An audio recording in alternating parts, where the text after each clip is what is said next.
At the inauguration party on my brother's first day, taking over our family corporate empire. I had not even lifted my glass for a toast when he leaned into the microphone and said, "You are fired. Valerie. Security will escort you out." I calmly unclipped my visitor badge, let it fall onto the marble floor, and replied, "Tell Mom and Dad the board will meet in exactly 3 hours. Do not be late." 3 hours later, I dismantled his entire life. My name is Valerie.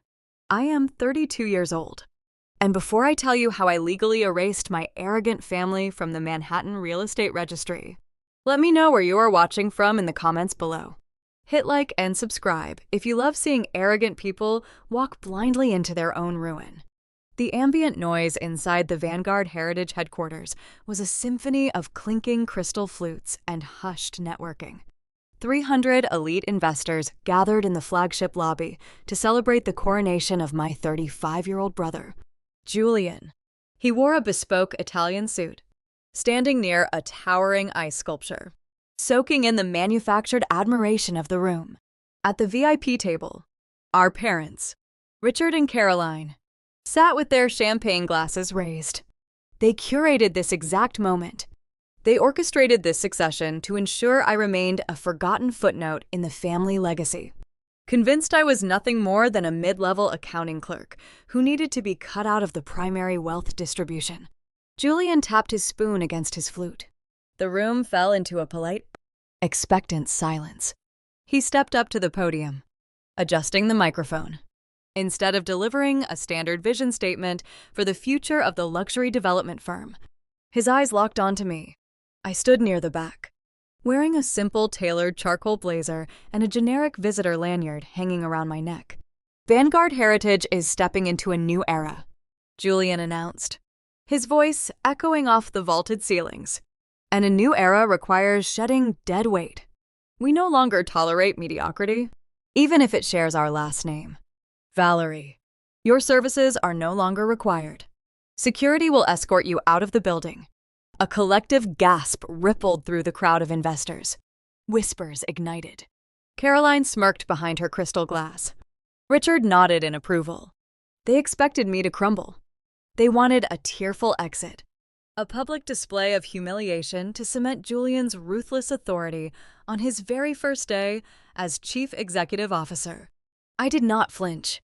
I did not offer them a single drop of visible emotion. I reached up and unclasped the plastic clip of my visitor lanyard. I let the badge slip from my fingers. The plastic hit the polished marble floor with a sharp, distinct clatter that resonated in the silent room. I met Julian's gaze, holding his stare until his arrogant smile faltered for a fraction of a second. I spoke clearly, my voice carrying no anger, only clinical precision. "Tell Mom and Dad the board will convene in exactly 3 hours." I said, "Do not be late." I turned on my heel and walked toward the revolving glass doors. I did not look back. Behind me, Julian let out a loud, theatrical laugh, signaling the building guards to lock the perimeter. He wanted to make sure I could never set foot inside the corporate mainframe again. Upstairs in his sprawling new executive suite, Julian sat behind his mahogany desk. He opened his laptop, eager to finalize his display of power. He typed his administrative credentials into the security portal, intending to digitally revoke my employee access. He hit enter. The screen froze. A bright red prompt flashed across the monitor. "Access denied. You do not possess administrative rights to this network." I pushed through the revolving glass doors of Vanguard Heritage and stepped onto the bustling Manhattan pavement. The crisp autumn air provided a sharp contrast to the suffocating perfume and forced laughter echoing inside the grand inauguration party. Yellow cabs sped past, tires hissing against the asphalt, while pedestrians hurried along the avenue. I did not hail a taxi. I did not retreat to a quiet cafe to nurse a wounded ego. I simply crossed the street. My destination was a sleek, steel and glass high-rise standing directly opposite my family corporate headquarters. The bronze lettering above the entrance read Apex Capital. The lobby security detail did not ask for my identification. The head guard offered a respectful nod and scanned my biometric profile, clearing my path to the restricted executive elevators.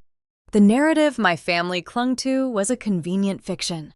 I never actually worked for Vanguard Heritage.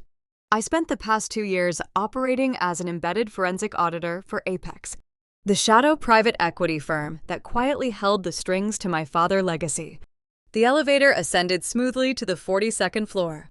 Apex Capital operated in a sterile, hushed environment, a stark difference from the flashy opulence Vanguard relied upon. Here, wealth was not flaunted with ice sculptures and champagne. It was measured in leveraged buyouts and hostile acquisitions. My parents, blinded by their own elitist metrics, firmly believed I was a low-level accounting clerk, pushing paper in a dusty cubicle. They assumed my presence at Vanguard was a charitable handout, orchestrated by Richard to keep his disappointing daughter employed. They possessed zero knowledge of the $50 million mezzanine debt holding their crumbling empire together. Traditional banks stopped lending to my father years ago due to his reckless spending habits. When their prime credit lines dried up, they turned to the shadow market. Mezzanine debt is a ruthless financial instrument. It functions as a high-yield bridge loan, but it carries a lethal clause. If the borrower defaults on a single payment or violates a covenant agreement, the lender possesses the authority to convert that debt into controlling equity. Apex dispatched me to monitor their investment from the inside. I spent 24 months hiding in plain sight, analyzing every ledger, cataloging every hidden deficit, and preparing for the inevitable collapse. I walked into my private office and shed the generic charcoal blazer I wore to play the part of the disposable sister. I sat behind a sweeping array of curved monitors and logged into the secured central server. The screen illuminated, displaying the exact administrative dashboard Julian was currently locked out of across the street. Arrogance breeds terminal oversight. Julian assumed his coronation as Chief Executive Officer was a purely ceremonial transition. He wanted the title, the corner office, and the applause. He cared nothing for the legal mechanics of the handover. At 9 o'clock this morning, rushing to prepare for his pre-celebration brunch, my brother sat down with the corporate attorneys. He was impatient, frequently checking his luxury watch and complaining about the catering schedule. He signed a towering stack of executive transition documents. He wanted to reach the champagne toast, so he did not bother reading the fine print. I pulled up the digital contract he executed. My signature sat at the bottom, acting as the authorizing witness for the debt holder. By signing that specific packet, Julian did not just assume control of Vanguard Heritage. He unknowingly authorized a formal waiver of the standard 30-day default cure period. In the realm of high finance, a cure period is the vital safety net that allows a failing company a month to fix a breach of contract before the lender takes action. It gives the debtor time to scramble, secure emergency funding, and save their assets. Julian signed away his safety net without a second thought. One mistake, one missed fraction of a penny, and Apex held the legal right to seize the entire corporation instantly. My task was to find the trigger. I needed a verified breach of contract to execute the takeover. I initiated a deep forensic tracing protocol, deploying an automated algorithm to sweep the Vanguard accounts for operational anomalies over the past quarter. The progress bar crawled across my primary monitor, parsing through thousands of encrypted transactions. I expected to find standard executive waste. I anticipated discovering unapproved bonuses, exorbitant expense accounts used to fund his tailored suits, or illicit company vacations disguised as conference trips. The algorithm pinged, halting on a cluster of offshore transfers executed late last Thursday night. I opened the flagged directory. The raw data told a far more sinister story. Julian had not just mismanaged the operational budget. He crossed the line into federal felony territory. He actively embezzled $4 million from the Employee Pension Escrow Fund. The digital breadcrumbs formed a clear, undeniable path. He routed the stolen capital through 3 distinct shell companies registered in Delaware, washing the cash to obscure the original source. Once the funds were clean, He injected the money back into the Vanguard primary revenue stream. He disguised the stolen pension money as fourth-quarter profit to artificially inflate the company's stock valuation right before his inauguration party. He wanted the board of directors and the elite investors to see a record-breaking quarter, oblivious to the fact that he was cannibalizing the foundation of the firm to paint the roof. The discovery shifted the entire landscape of my operation. Embezzling pension funds is not a simple corporate oversight. It is a severe violation of federal law. My monitors flashed with secondary alerts as the tracing software identified irregularities matching pattern recognition databases used by government watchdogs. Federal automated trading algorithms constantly scan the markets for sudden, unjustified spikes in private valuations.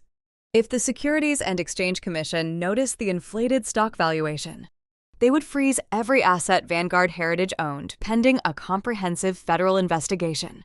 A government freeze supersedes private equity claims.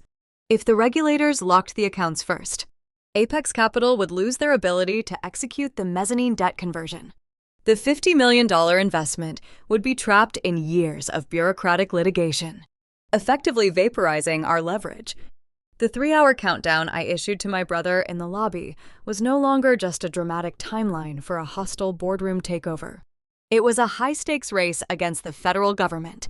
I had exactly 2 hours and 45 minutes left to legally secure the company, drain the exposed accounts, and shield the Apex investment before the regulatory algorithms flagged the $4 million discrepancy and sent federal agents kicking down the doors. The clock was ticking, and the impending fallout was destined to destroy anyone caught in the blast radius. While the digital trap tightened around Vanguard Heritage from a secure server across the street, the atmosphere inside the Flagship ballroom remained oblivious to the impending collapse. The string quartet transitioned into a lively classical piece, masking the tension of the recent public firing. Waiters in crisp white jackets circulated through the crowd of 300 elite investors, carrying silver trays adorned with delicate hors d'oeuvres. At the center of this curated, opulent display stood Maya. At 33 years old, Julian's wife possessed a commanding presence that naturally drew the attention of the room. As an African-American woman who had built a formidable reputation in the notoriously exclusionary New York art market, Maya did not marry into the Sinclair family to serve as a quiet, decorative accessory. She was a predator in her own right, an ambitious gallerist who orchestrated high-stakes acquisitions for international collectors. Her gallery in the Chelsea Arts District was her crown jewel, a testament to a decade of relentless networking and flawless curation. She viewed Julian's ascension to chief executive officer not just as his personal victory, but as a strategic merger of their respective empires. His new corporate authority was supposed to elevate her influence among the wealthiest patrons in the city. Maya smiled graciously as a group of real estate developers offered their congratulations. She wore a stunning, emerald green designer gown that projected effortless sophistication. However, beneath the polished exterior, a persistent irritation gnawed at her. The abrupt, theatrical dismissal of her sister-in-law had cast a brief, awkward shadow over the event. Maya recognized the firing as a crass, amateur display of ego. A seasoned executive executes personnel changes behind closed doors, not in front of prospective shareholders. Julian was acting erratic, prioritizing a personal vendetta over professional decorum, seeking to course-correct the energy in the room and reassert their elite status. Maya caught the eye of the executive catering director. She signaled him over with a subtle flick of her wrist. The director, a seasoned hospitality veteran accustomed to the demands of Manhattan billionaires, approached with a deferential nod. Maya instructed him to elevate the beverage service for the remainder of the evening. She ordered the immediate substitution of the standard event champagne for the vintage reserve stored in the venue cellar, a tactical upgrade designed to loosen the wallets of the gathered investors. The director calculated the impromptu addition, noting that releasing the reserve required an immediate pre-authorization of $20,000. He produced a sleek, wireless payment terminal from his jacket pocket. Maya did not hesitate. She opened her metallic evening clutch and retrieved the heavy, Matte black corporate card issued to Vanguard executive partners. She handed the metal card to the director with practiced nonchalance, turning her attention back to the ballroom to survey the crowd. The director inserted the chip into the terminal. The machine processed the request for a brief moment before emitting a sharp, distinct beep. Declined. The single word flashed across the digital display in stark red letters. The director cleared his throat, maintaining a polite, neutral expression. He quietly informed Maya that the transaction could not be completed, suggesting a potential fraud alert triggered by the unusually high amount. Maya felt a brief flare of annoyance. Vanity dictated that such administrative errors were unacceptable at a premier event. She offered a tight, dismissive smile, blaming the strict security protocols of corporate banking. She reached into her clutch a second time and withdrew a secondary platinum card tied to the Vanguard operational accounts. She swiped the magnetic strip through the reader herself. The terminal paused, searching for the network connection. Then, the same sharp beep pierced the air between them. Declined. The air in the ballroom seemed to thin. The polite neutrality in the eyes of the catering director shifted into something far more dangerous. It was a look of quiet calculation. The silent judgment of a vendor, realizing his client might lack the liquidity to settle the final invoice. Maya felt the blood drain from her face, leaving her skin flushed with a sudden, icy chill. In the world of high finance, a declined black card is never a simple clerical error. It is a siren warning of catastrophic systemic failure. Maya was not a foolish woman. Her vanity instantly evaporated, replaced by a razor-sharp instinct for self-preservation. The erratic behavior Julian had exhibited over the past few weeks suddenly aligned into a terrifying pattern. She recalled the late-night pacing in their penthouse, the hushed phone calls he terminated the moment she entered the room, and the frantic urgency driving this lavish inauguration party. She offered the catering director a cold, unyielding stare, instructing him to hold the invoice while she rectified the banking error with the financial department. Without waiting for his response, Maya turned and walked away from the VIP section. She navigated the crowded ballroom with deliberate, measured steps, ensuring her posture remained flawless. She projected the image of a busy executive wife attending to minor details, masking the rising panic tightening her chest. She bypassed the main elevators, opting for the secure executive stairwell. The heavy fire door clicked shut behind her, muting the music and the chatter of the party. Maya climbed the steps to the top floor of the headquarters. The executive suite was a sprawling expanse of glass, polished steel, and mahogany. The reception area was empty, the administrative staff having joined the celebration below. Maya walked past Julian's primary workspace. Through the glass partition, she noticed his laptop was active, displaying a locked login screen with a glaring red access denied prompt. Julian was nowhere to be found, likely roaming the corridors, shouting at the IT department to bypass the lockout. Maya ignored the computer. She understood her husband better than anyone. Julian was a narcissist who mistrusted digital security. He kept his true secrets recorded in analog formats, hidden away in physical spaces where hackers could not reach them. She moved directly into his private, soundproofed study located at the far end of the suite. The room was dark, illuminated only by the ambient city light filtering through the floor-to-ceiling windows. Maya approached the far wall, which was decorated with his framed degree certificates and various corporate awards. She reached behind the heavy wooden frame of his prestigious business school diploma and pushed a concealed panel. The panel recessed, revealing a biometric wall safe embedded in the steel framework of the building. Julian had installed it 6 months ago, claiming it was necessary to store sensitive client blueprints and proprietary development plans. He assumed Maya paid no attention to his security protocols. He was wrong. Julian was a creature of predictable ego. His access codes always revolved around his own unearned achievements. Maya bypassed the fingerprint scanner and utilized the manual keypad. She inputted the 6-digit date, marking his first $1 million real estate commission. The keypad flashed green, The heavy steel door hissed, unlocking with a heavy mechanical click. Maya pulled the door open. The safe did not contain client blueprints, emergency cash reserves, or corporate bonds. The interior shelf held a single, thick, leather-bound ledger. She retrieved the book, her hands trembling slightly as she carried it to the mahogany desk. She switched on a small brass reading lamp, casting a narrow pool of light over the leather cover. She opened the ledger and began to flip through the dense, handwritten pages. The columns were filled with meticulous, terrifying accounting. Julian had documented a sprawling network of offshore routing numbers, shell companies registered in tax havens, and massive capital deficits bleeding from the Vanguard primary accounts.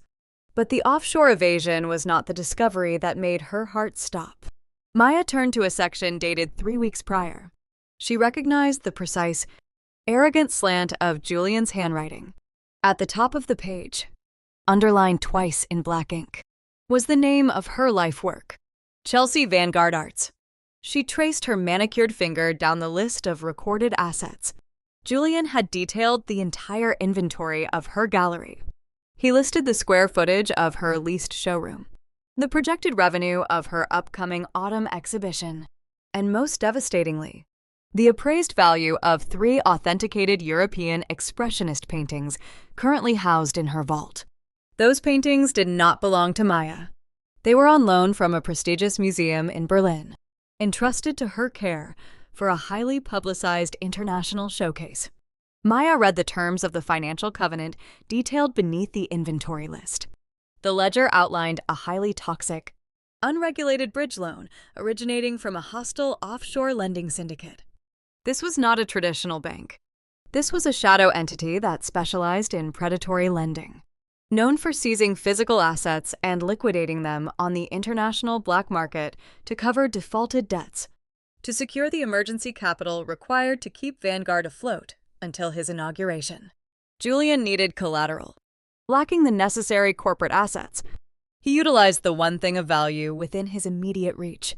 He pledged the entire Chelsea Vanguard Arts Gallery as the primary guarantee against the toxic loan.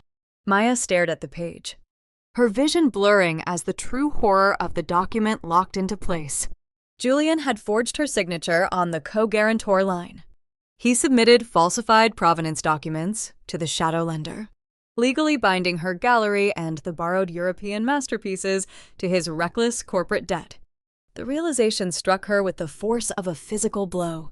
If Vanguard Heritage defaulted on this shadow loan, the offshore syndicate would not seize Julian's empty bank accounts. They would execute their claim against the collateral. They would arrive at her gallery, strip the walls, and seize the loaned expressionist paintings to sell on the black market. The moment those paintings vanished, the international art community would alert the authorities. The Federal Bureau of Investigation would launch a criminal inquiry into the missing masterpieces because her forged signature was on the guarantee documents. The paper trail would end directly at her feet. She would be charged with grand larceny, international art fraud, and conspiracy to traffic stolen cultural artifacts. Julian had not just stolen corporate funds to inflate his stock. He had secretly tied a federal noose around the neck of the woman he married. He used her pristine reputation and her life work as a disposable shield to protect his own ego. The declining corporate credit cards were just the first domino. The default was already happening. The shadow syndicate was coming for her gallery, and a federal prison sentence was waiting for her on the other side. The red prompt glaring from the computer monitor bathed Julian in a harsh, unforgiving light. Access denied. You do not possess administrative rights to this network. The words hovered on the screen. A digital barricade standing between him and the corporate empire he supposedly ruled. Julian sat frozen in his ergonomic leather chair. His custom-tailored suit suddenly felt restrictive, trapping the heat rising from his skin. The arrogant smirk he wore in the lobby had evaporated, replaced by the tight, unyielding grip of early-onset panic. He struck the mechanical keyboard with the heel of his hand, a futile gesture of physical force against a digital wall. He typed his credentials a second time. then a third. The result remained identical. He reached for the sleek silver telephone resting on his mahogany desk, punching the 4-digit extension for the internal technology department. He expected the immediate, deferential voice of the chief security officer. Instead, a hollow, automated dial tone echoed through the receiver. The entire telecommunications grid on the executive floor had been systematically disabled. Julian was the chief executive officer of Vanguard Heritage, a luxury real estate development firm managing hundreds of millions of dollars in urban assets. Yet, sitting in his sprawling penthouse office overlooking the Manhattan skyline, he possessed less operational authority than a first-year intern. He was locked inside a glass cage of his own making. The heavy double doors of the executive suite swung open. The solid oak hitting the rubber wall stops with a loud thud. Richard stormed into the room. My father did not carry the composed, aristocratic aura he displayed for the investors downstairs. His silver hair was slightly disheveled. His jaw was clenched so tight the muscles pulsed beneath his skin. He closed the doors behind him, ensuring the soundproof seals engaged before he turned his wrath onto his son. Richard marched across the plush carpet, stopping directly in front of the desk. He did not ask for a status update. He demanded answers. The catering director is currently threatening to roll the carving stations out of the ballroom. Richard hissed, keeping his voice low but laced with pure venom. Your wife attempted to authorize the release of the vintage champagne reserve. Every single corporate black card she swiped was declined for insufficient funds. The vendors are demanding immediate wire transfers to keep the bar open. And our top investors are beginning to notice the staff whispering in the corners. What is going on with the accounts? Julian swallowed hard, his throat dry. He looked away from his father, his eyes darting back to the locked monitor. He ran a trembling hand through his meticulously styled hair. I cannot access the ledger, Julian admitted, the words tasting like ash in his mouth. The entire central network is locked down. Valerie did something before she left. She initiated some kind of system override. It is just a petty prank. I will have the technology team bypass the firewall and restore the balances. Richard stared at him, his expression hardening into a mask of profound disgust. You let your sister disrupt your own inauguration party with a computer glitch. You are supposed to be leading this firm. Julian, we cannot afford a public liquidity crisis right now. If those investors suspect we cannot even pay for our own catering, they will pull their capital commitments before midnight. Richard turned away, pacing the length of the executive suite. He operated in an era of analog corruption, a time when financial problems were solved with closed-door handshakes and untraceable paper trails.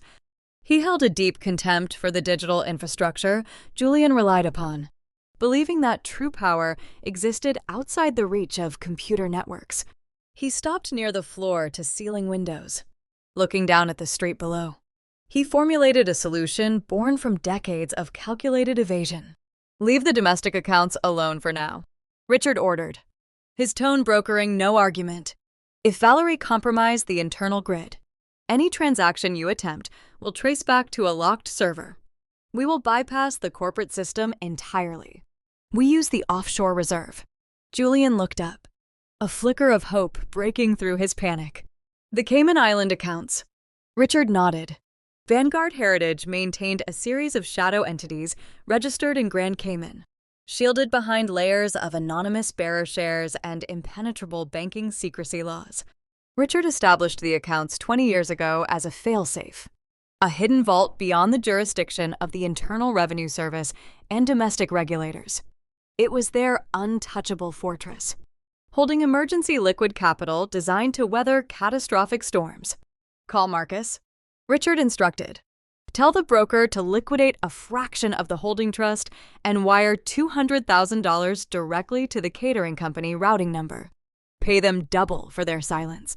We fix the optic crisis downstairs right now. And we deal with your sister tomorrow morning. Julian pulled a specialized encrypted mobile device from his jacket pocket. It was a dedicated line, utilized solely for communicating with their offshore financial architects. He bypassed the security lock and dialed the international routing number. He engaged the speakerphone, placing the sleek device on the center of the mahogany desk so Richard could hear the transaction. The line hissed with brief static before connecting. The phone rang twice. Marcus Sterling, the Cayman broker, answered the call. Normally, Marcus projected the suave, unbothered demeanor of a man who managed billions in untaxed wealth. Today, however, his voice was tight, breathless, and laced with distinct terror.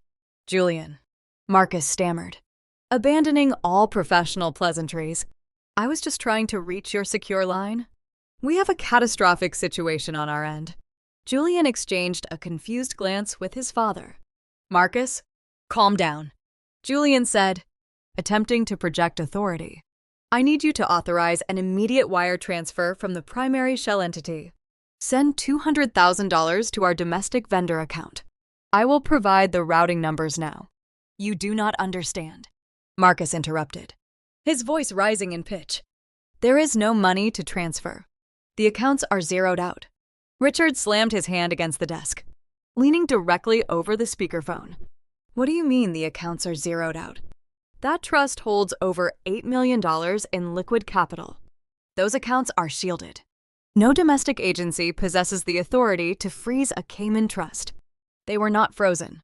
"Richard," Marcus replied, the panic bleeding through the encrypted connection. "They were legally seized. An hour ago, a representative from a shadow private equity firm submitted a verified mezzanine debt covenant waiver to our legal compliance department. The document contained a cross-collateralization clause bearing Julian's signature. It authorized the primary debt holder to bypass all jurisdictional shielding and liquidate the offshore trust to cure a domestic default." The blood drained from Julian's face. His breathing turned shallow. The transition documents he signed blindly at 9 o'clock that morning echoed in his mind. He had not just waived the standard cure period. He had unknowingly handed the lender the master keys to their hidden fortress. "Who is the debt holder?" Richard demanded, his voice dropping to a dangerous whisper. "Give me the name of the firm." "Apex Capital," Marcus answered. They executed the seizure flawlessly. "The funds are gone. I have to disconnect this line. My own compliance officers are drafting federal exposure reports. Do not call this number again." The line clicked, followed by the drone of a dead signal. Julian stared at the phone. The untouchable Cayman Reserve, the safety net his father had spent 2 decades building, evaporated in 60 minutes. They were stranded in a Manhattan high-rise. Surrounded by wealthy investors they could no longer afford to feed, holding a hollow empire built on toxic debt. Across the street, inside my quiet office at Apex Capital, I watched the encrypted data packet bounce off the international servers. The tracking software I installed on Julian's secure device confirmed the call to Grand Cayman had connected and terminated. I knew exactly what Marcus told them. I orchestrated the offshore seizure before I even walked into the inauguration party. I poured myself a glass of iced water, appreciating the silent efficiency of the trap. It was time to remove the final shred of their ignorance. I opened my secure messaging terminal. I drafted a single text message and programmed the routing protocol to bypass their internal network blocks. I targeted the personal mobile devices belonging to both Julian and Richard. I hit send. Inside the Vanguard penthouse, the heavy silence was broken by the simultaneous vibration of 2 smartphones. Julian picked up his device. Richard retrieved his from his tailored trousers. They looked at their glowing screens. The message read, "Offshore evasion violates Section 4 of the covenant you signed this morning. The Internal Revenue Service Criminal Investigation Division has been notified of the Cayman shell entities. 2 hours and 15 minutes remaining." The digital text hung in the air. A lethal declaration of war. The realization crashed down upon them with the force of a falling building. The sister they fired was not executing a petty prank. She was an embedded apex predator, and she was currently holding the detonator to their entire existence. The manufactured bravado melted away, leaving nothing behind but raw, unfiltered panic, while Julian and Richard paced the penthouse, trapped in their own manufactured panic. Maya navigated the executive stairwell with a different objective. She did not flee in terror. She operated with the cold, pragmatic clarity of a woman who just realized her partnership was a lethal liability. Holding the leather-bound ledger against her chest, she bypassed the crowded Flagship ballroom.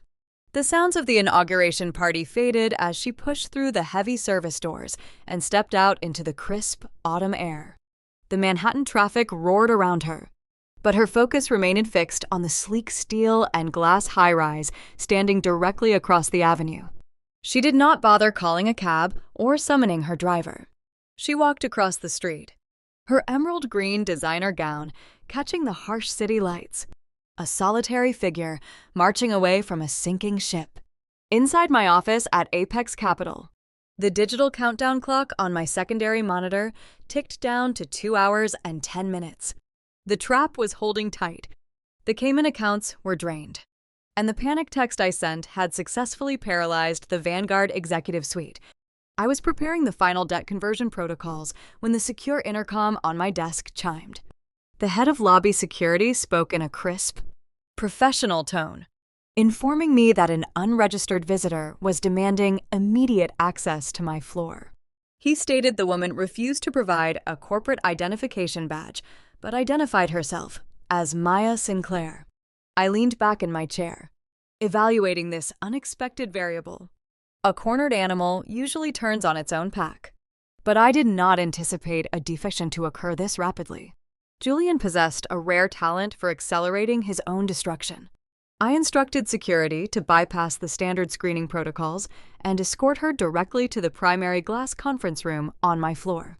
I gathered my legal pad and walked down the quiet corridor. The conference room at Apex Capital was designed for hostile negotiations. It featured soundproof glass walls, a long slate table, and harsh overhead lighting that offered zero warmth. It was a space meant to strip away pretense. Maya stood near the floor-to-ceiling windows, looking out at the Vanguard Heritage Building across the street. She turned as I entered. She did not look like a woman whose husband had just secretly pledged her entire livelihood to an offshore lending syndicate. Her posture was flawless. Her makeup remained pristine. She did not shed a single tear, nor did she tremble. She carried the heavy leather ledger in her left hand and a metallic clutch in her right.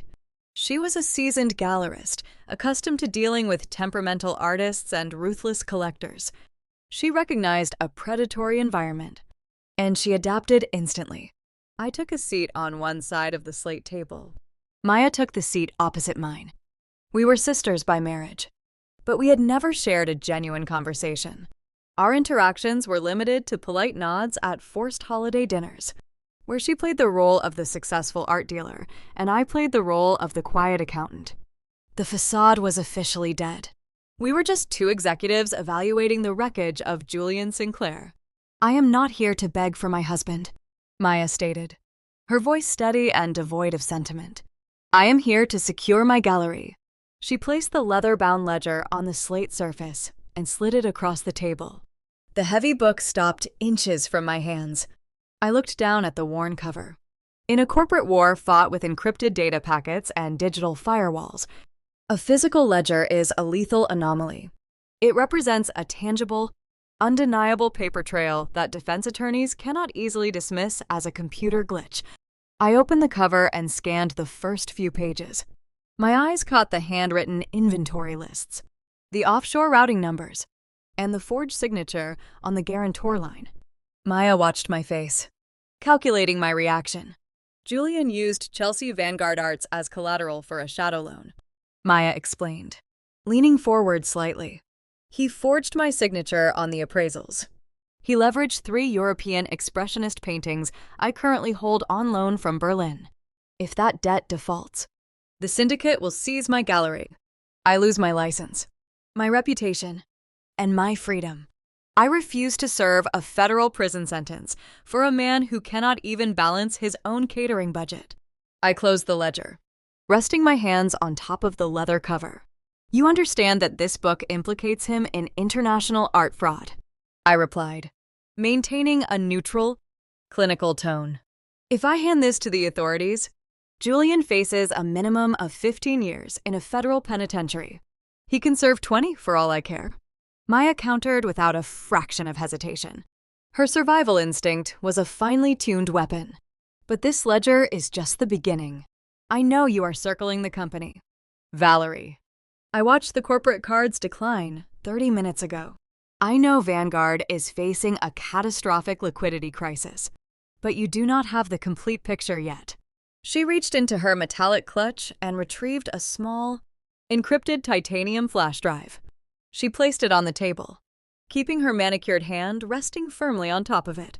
Julian keeps his offshore passwords backed up on this drive. Maya continued, her eyes locking onto mine. This drive contains the direct routing numbers for the $4 million he embezzled from the employee pension fund last week. It outlines the exact shell companies he used in Delaware to wash the capital before he injected it back into the Vanguard revenue stream. It is the smoking gun you need to execute whatever takeover you are planning before the federal regulators freeze the grid. I paused, evaluating the tactical gold mine sitting in front of me. Tracing laundered pension funds through domestic shell companies via algorithms is a time-consuming process. It requires days of sifting through synthetic data to build a foolproof case. Maya was offering me the exact coordinates, a shortcut that would bypass the digital hunt and hand me the execution lever immediately. She possessed the missing puzzle pieces, and she knew exactly how much they were worth. What are your terms? I asked. I want a strict corporate shield, Maya demanded, her voice sharp and uncompromising. I will provide full, unredacted testimony against Julian and your father. I will authenticate this ledger for the federal investigators. I will hand over the decryption keys for this drive. In exchange, Apex Capital absorbs the toxic shadow loan attached to my gallery. You clear the lien. You sever my business from the Vanguard collapse. And you guarantee my federal immunity regarding the forged appraisals. I walk away with my gallery intact. And you get the head of the chief executive officer on a silver platter. It was a flawless negotiation. She stripped away the emotional baggage of her marriage and treated her husband like a distressed asset she needed to liquidate. I admired her ruthless pragmatism. I opened a drawer in the slate table and retrieved a pre-drafted legal portfolio. Working in forensic auditing requires anticipating defection. I anticipated someone from the Vanguard executive suite would eventually crack under the pressure. I just did not expect the defection to come from the wife. I pulled a sleek, silver pen from my jacket pocket and placed it next to the documents. This is a non-disclosure and cooperation agreement, I stated, sliding the portfolio toward her. It legally binds Apex Capital to clear the shadow lien on your gallery within 48 hours.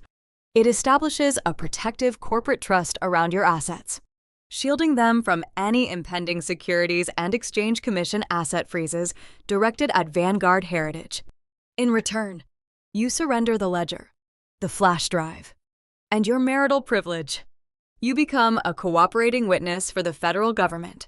Maya did not ask to consult an attorney. She did not ask for a moment to consider the weight of betraying the Sinclair family. She picked up the silver pen. Her hand did not shake. She signed her full legal name on the dotted line, her signature a bold, decisive stroke of ink. With that single signature, she permanently severed her ties to Julian, trading her hollow marriage for the survival of her empire. She pushed the signed contract back across the table and slid the titanium flash drive toward me. The transaction was complete. The alliance was forged in cold, hard survival.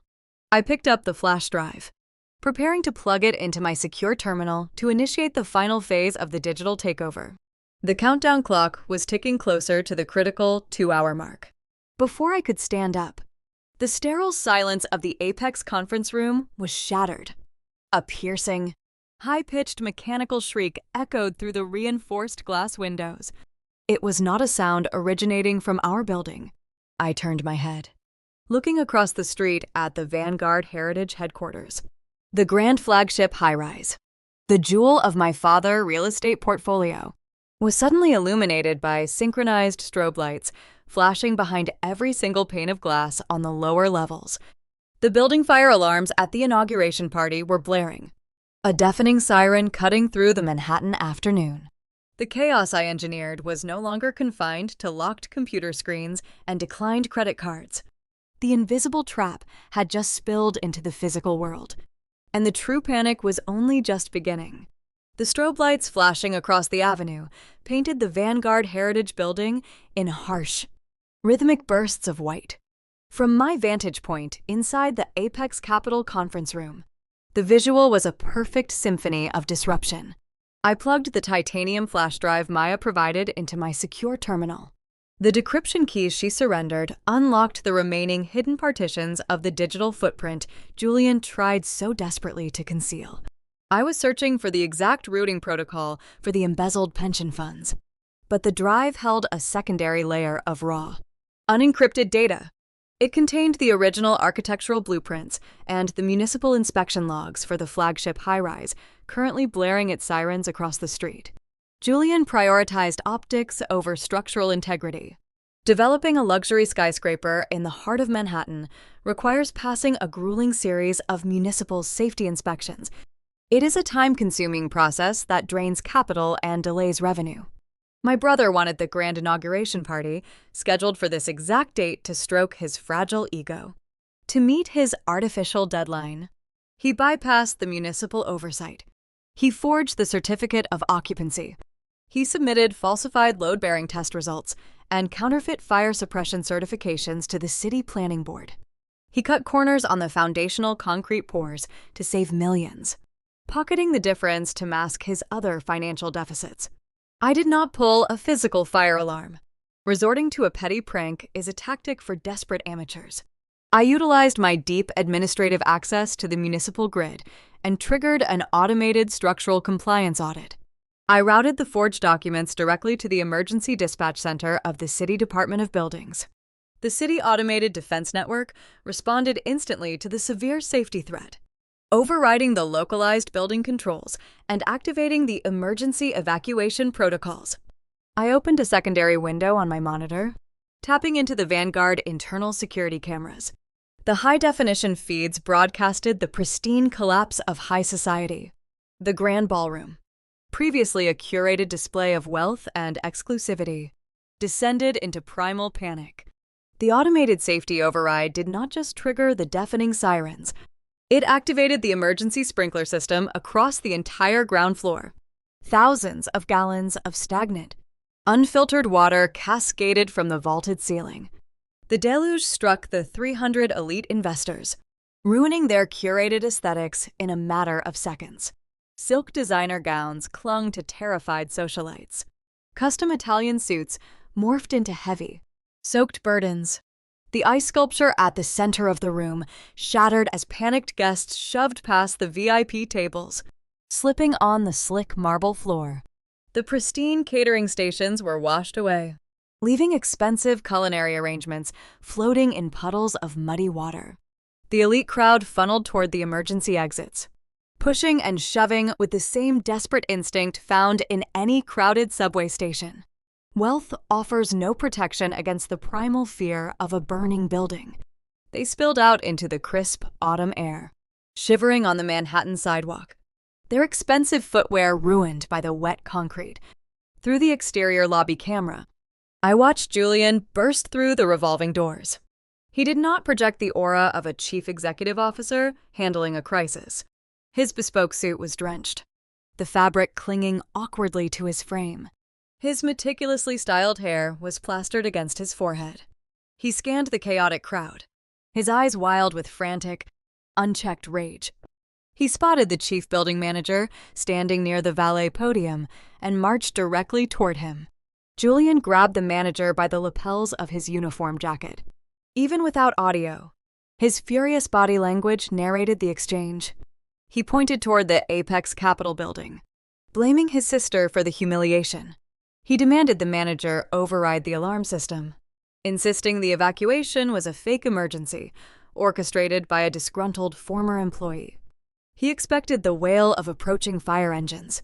He expected men in heavy turnout gear to rush the lobby, clear the false alarm, and allow him to usher his wealthy investors back inside to salvage his coronation. The fire department never arrived.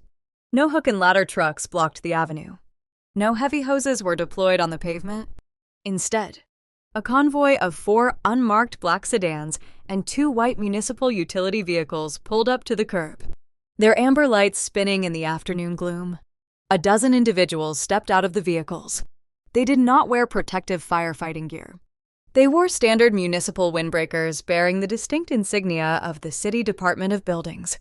They carried heavy leather briefcases and thick rolls of architectural schematics.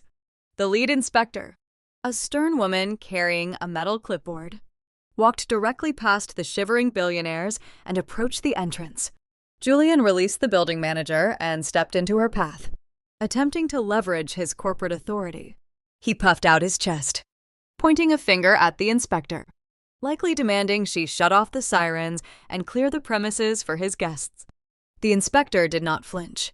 She did not offer a polite greeting. She reached into her briefcase and pulled out a thick stack of legal documents stamped with the red seal of the city court. Richard emerged from the crowd, standing shoulder to shoulder with his son. My father tried to deploy his signature aristocratic charm, raising his hands in a placating gesture, offering to handle whatever minor permit issue had caused this unfortunate interruption. The inspector handed the documents directly to Julian, pressing the heavy paperwork against his soaked chest. I amplified the audio feed from the exterior security microphone. The harsh static cleared, delivering the voice of the municipal inspector directly into my quiet office. Julian Sinclair, she announced, her voice carrying over the murmurs of the displaced elite crowd. You are hereby served with an immediate, non-negotiable cease and desist order. This structure is officially condemned. Richard stepped forward, his face flushing with indignation. Condemned, he sputtered. We just opened this high-rise. We passed every municipal review. This is a clerical misunderstanding. There is no misunderstanding, the inspector replied, her tone sharp and unyielding. We received verifiable evidence that the certificate of occupancy for this address is a forgery. The load-bearing support columns on the sublevels do not meet standard safety codes, and the fire suppression system was never officially certified. This building poses a catastrophic structural risk to the surrounding grid. No one is permitted to re-enter. The words echoed down the street. The shivering guests standing behind the police barricades fell into a stunned, horrified silence. The realization rippled through the crowd of investors, politicians, and hedge fund managers. They looked up at the towering glass facade, then back down at the soaking wet chief executive officer standing on the curb. Julian had not just thrown a disastrous party.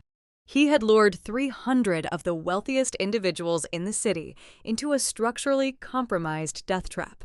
He falsified safety documents and risked their lives to save money on construction materials, all to ensure he could drink champagne and accept their applause on schedule. The murmurs of the crowd morphed into vocal disgust. A prominent real estate developer near the front spat on the sidewalk, turning his back on my father. The elite network my family spent decades cultivating evaporated in the cold autumn wind.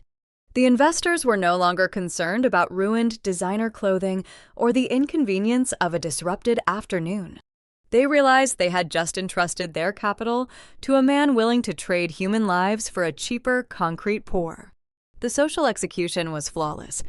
Julian stood frozen, holding the condemnation papers in his trembling hands, watching his empire turn to dust before the sun even began to set.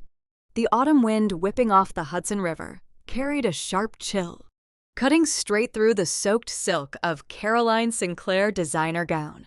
She stood on the periphery of the police barricades, shivering in her ruined couture, watching her carefully curated social empire disintegrate on the wet Manhattan pavement.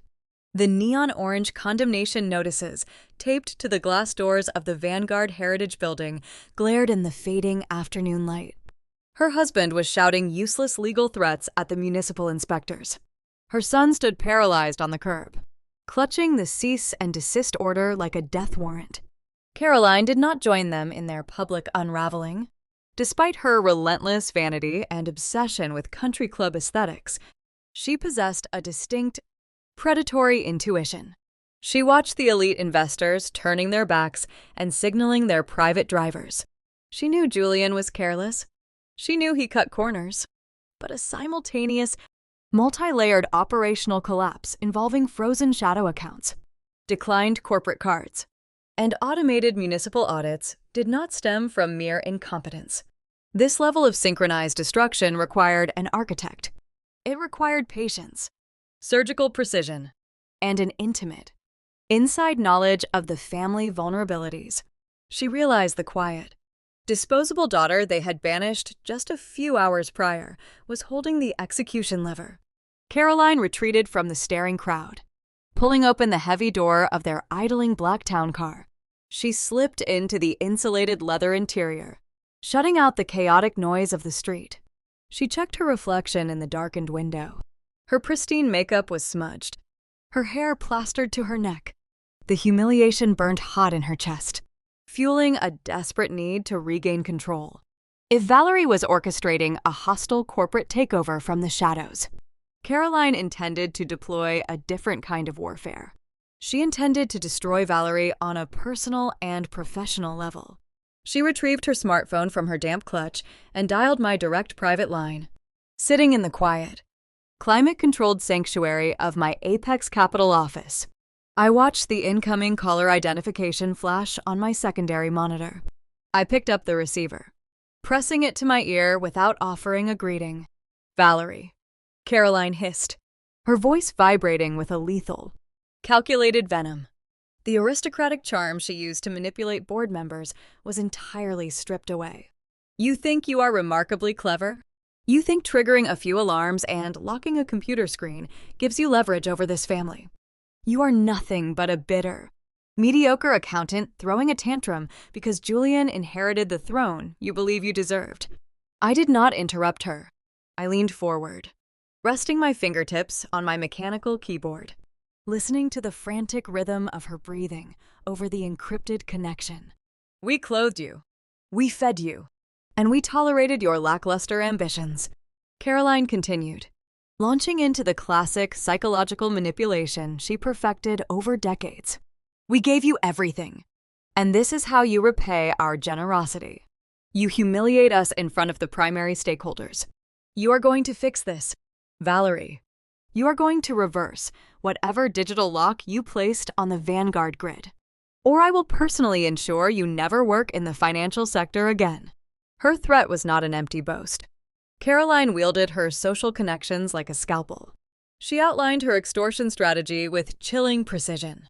"I play tennis every Tuesday with the senior editor of the leading financial journal in this city," Caroline stated, her tone dripping with newfound confidence. "And Dr. Aris, the private psychiatrist who serves the board of directors, owes your father several lucrative favors. By tomorrow morning, I will have a fabricated, authenticated medical dossier dispatched directly to the managing partners here at Apex Capital. The files will detail your long history of severe psychiatric instability. The narrative will be flawless. A jealous, unhinged sister suffering a psychotic break, forging safety documents and tampering with corporate networks out of sheer spite."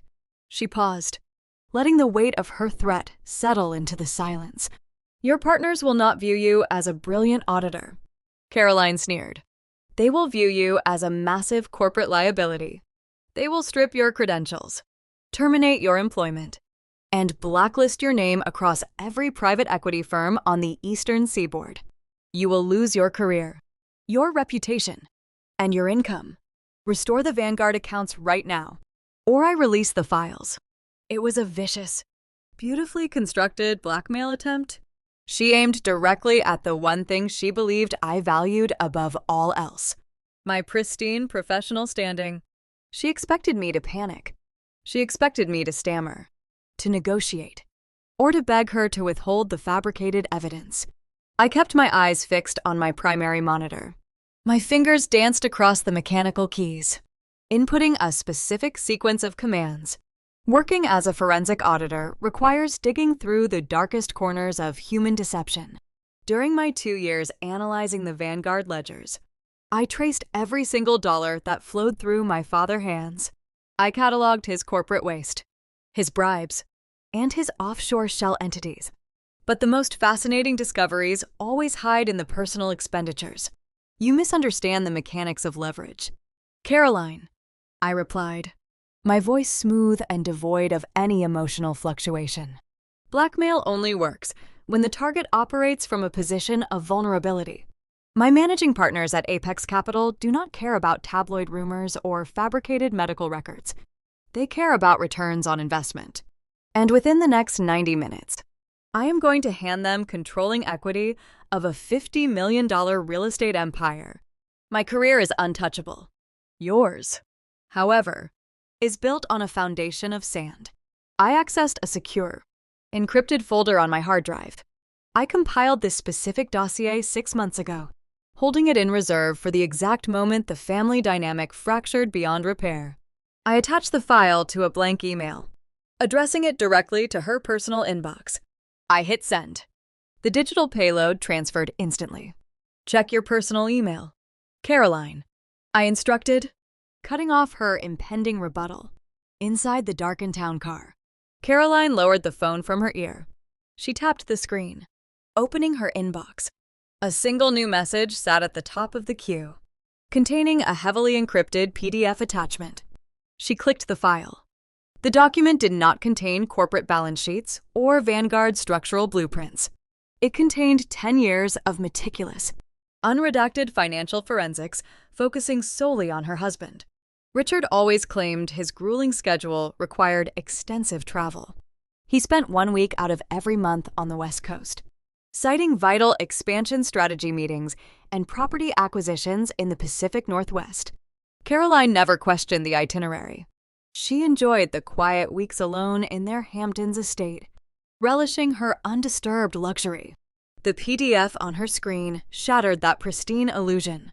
I had traced the routing numbers of his specific travel expenditures. The money did not flow from the Vanguard operational accounts. Richard was too clever to leave a trail his own accountants might spot. Instead, he systematically siphoned capital from the generational trust fund Caroline inherited from her grandfather. He bled her personal, untouchable wealth to finance his secret. Caroline swiped down the screen, her breath hitching in her throat. The ledgers detailed recurring monthly wire transfers to a residential holding company in Seattle, Washington. The documentation included property tax records for a sprawling, 5-bedroom suburban home, the utility bills, the luxury vehicle leases, and the private school tuition receipts were all paid in full using her inherited money. The final page of the dossier contained a series of high-resolution photographs pulled from a private investigative report. The images showed Richard standing on a pristine Seattle lawn, smiling warmly. He was holding the hand of a woman 15 years younger than Caroline. 2 children, bearing an undeniable, striking resemblance to Julian, ran across the grass toward him. He was not funding business trips. He was financing a second, secret family. For a full decade, Richard lived a double life on the opposite side of the country, and he used his wife's own inherited wealth to pay for it. The psychological execution was flawless. Caroline based her entire identity on her status as the matriarch of an elite, untouchable partnership. She looked down on divorcees and mocked women who could not retain the loyalty of their wealthy husbands. She threatened to destroy my career using fabricated lies. I destroyed her reality using undeniable truth. The phone slipped from her fingers, tumbling onto the leather floorboard of the town car. Her hands began to shake violently. The chill of the wet silk dress was nothing compared to the ice flooding her veins. The inauguration disaster, the condemned building, and the fleeing investors instantly vanished from her periphery. The corporate ruin was secondary. The betrayal was intimate, prolonged, and financed by her own bloodline. I listened to the hollow silence on the open line before terminating the call. Down on the street, the scene shifted. Caroline pushed the heavy door of the town car open. She stepped out onto the wet pavement, ignoring the biting wind. She did not look at the condemned Vanguard building. She walked straight toward Richard, who was still engaged in a heated, useless argument with the municipal inspectors. Her steps were slow, measured, and terrifyingly deliberate. She held her smartphone tightly in her hand, the screen still glowing with the image of his second family. The aristocratic poise she wore like armor had melted away, revealing a woman operating on pure, lethal adrenaline. The empire was collapsing. The authorities were circling, and the parents' marriage detonated right there on the Manhattan sidewalk. Julian stood on the wet Manhattan pavement. The cease and desist order crumpled in his grip like a piece of worthless trash. Rain and sprinkler runoff dripped from his bespoke collar, soaking through the expensive Italian wool. Just yards away, his mother marched toward his father, holding her glowing phone like a loaded weapon. Julian watched Caroline strike Richard across the face. A sharp, echoing slap that silenced the murmuring crowd of displaced investors. The elite socialites, the municipal inspectors, and the valet drivers all turned to watch the patriarch stumble backward. Richard raised his hands, stammering a defense. But Caroline shoved him hard against the side of the idling town car, screaming about a second family in Seattle. Julian did not intervene. He felt a cold, paralyzing truth settling deep in his chest. The Sinclair family unit, the impenetrable shield of wealth and influence he had relied upon his entire life, was dead. His parents were too busy tearing each other apart to save him. He raised his wrist, glancing at his ruined luxury watch. The digital face was cracked, but the hands were clear. Exactly 60 minutes remained until the 3-hour deadline Valerie had dictated in the lobby. 1 hour until the board convened. The federal regulators were already mobilizing. He knew the timeline of a Securities and Exchange Commission indictment. Before the sun set, federal agents would secure federal warrants to freeze his personal checking accounts, his investment portfolios, and his real estate deeds. The offshore shell entities in Grand Cayman were drained. The corporate credit cards were triggering fraud alerts. Julian needed liquidity, and he needed it outside the digital grid. A man facing decades in a federal penitentiary cannot board a private charter jet using a locked debit card. He requires untraceable currency.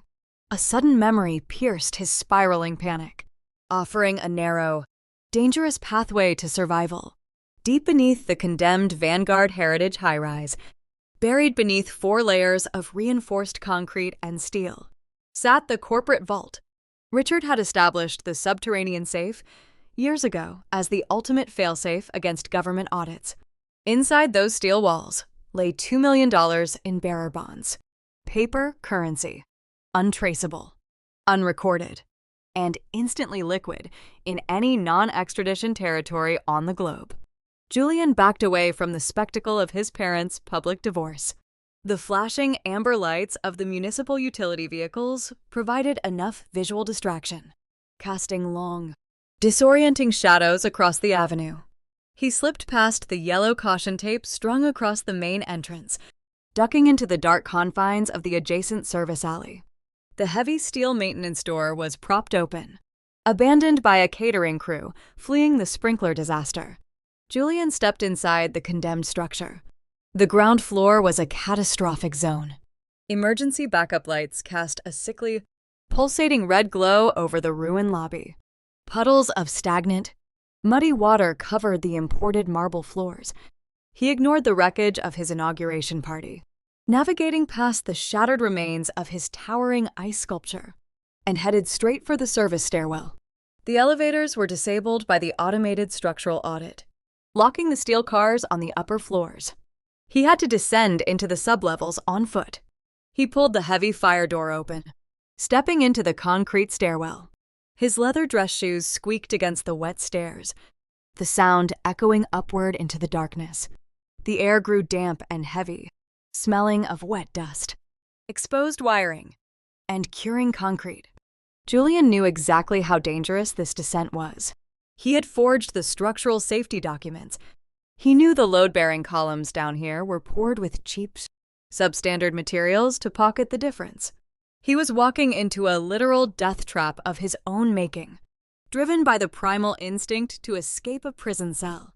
He reached sublevel 4. The corridor was pitch black, illuminated only by the faint, narrow beam of the flashlight application on his phone. At the far end of the hallway stood the vault. It was a relic of old-school banking, featuring a thick titanium door and a state-of-the-art biometric security panel. Julian approached the interface, his breath pluming in the chilled subterranean air. The retinal scanner remained dark, severed from the primary power grid by the municipal shutdown. He did not panic.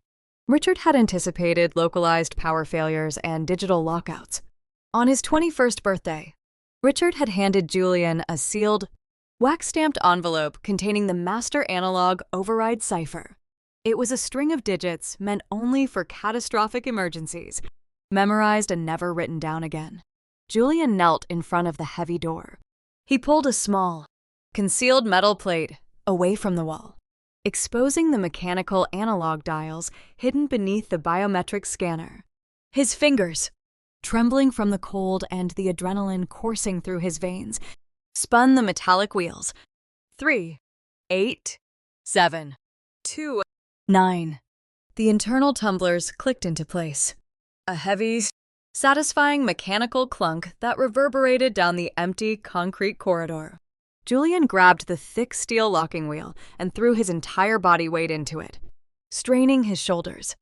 The wheel groaned, protesting the movement. Before yielding, the heavy door hissed, breaking the airtight vacuum seal. Julian pushed the door open, slipping inside the cavernous space. He dropped his phone onto a nearby inspection counter, aiming the flashlight beam to illuminate the rows of brushed steel safety deposit boxes lining the walls. He unzipped a nylon duffel bag he had snatched from a maintenance closet upstairs, preparing to stuff the paper bonds inside and secure his escape. He grabbed the physical master key resting in the hidden alcove beside the hinges. He jammed it into the first lockbox, the designated repository for the bearer bonds. He twisted the key and yanked the heavy metal drawer out of the wall. The box was empty. Julian froze. His breathing hitched, a sharp intake of air that burned his lungs. He moved to the second box, pulling it free. Empty. He ripped the third, the fourth, and the fifth drawers out of their steel housings, letting them clatter loudly onto the concrete floor. Every single repository was stripped bare. Dust coated the bottom of the metal trays. The $2 million in untraceable emergency capital had vanished. He stepped back, his chest heaving. The ambient light from his phone bounced erratically across the vault. Then, the narrow beam caught a lone object resting on the center presentation pedestal, a spot usually reserved for highly classified architectural deeds. It was not a stack of cash. It was not a hidden ledger. Julian approached the pedestal with slow, hesitant steps. Sitting perfectly centered on the velvet display cushion was a cheap, plastic accounting calculator. The air evaporated from his lungs. He recognized the faded gray plastic casing and the worn numerical buttons. It was the exact calculator he had picked up off the kitchen island 10 years ago, during Valerie's first semester of college. He remembered laughing at her textbooks, calling her a glorified bookkeeper destined for mediocrity. He remembered hurling that exact calculator against the drywall in a fit of arrogant rage, shattering the casing into a dozen pieces, telling her she would spend her life counting his loose change. Someone had carefully glued the shattered plastic pieces back together. The thin lines of adhesive mapped the fractures like scars. That repaired object now sat inside the highest security vault in the Vanguard Empire. Julian stared at the calculator, the truth crushing his remaining sanity. Valerie did not orchestrate this takeover this morning. She did not hack the network in a sudden fit of rage during his inauguration speech. The empty boxes and the repaired calculator told a far more terrifying story. She had possessed full access to their impenetrable fortress for months. She had been systematically dismantling the Vanguard reserves, draining the bearer bonds, and laying the groundwork for his total ruin while smiling quietly at family dinners. The hunt began 6 months ago, and he was already a ghost long before he stepped up to the microphone today. Julian stared at the cheap plastic accounting calculator resting on the velvet display cushion. The shattered casing, meticulously glued back together, formed a mosaic of his own impending doom. He backed out of the subterranean vault, his breath turning ragged in the chilled, damp air. The heavy steel door hissed shut, sealing away the phantom safety net he had counted on. The ascent up the 4 flights of concrete stairs required a physical toll his body was ill-equipped to handle. His leather dress shoes, slick with mud and stagnant water from the ruined lobby, slipped against the metal grating. His tailored trousers clung to his legs, heavy and restrictive. Every echoing footstep reinforced the terrifying realization that he was hunting a ghost. Valerie had been inside his fortress, walking through his secure perimeters, mapping his downfall while he spent his days picking out catering menus and ordering ice sculptures. The hunt began 6 months ago, and he was already a corpse long before he stepped up to the inauguration microphone today. He pushed through the heavy service door and stumbled back into the gray Manhattan afternoon.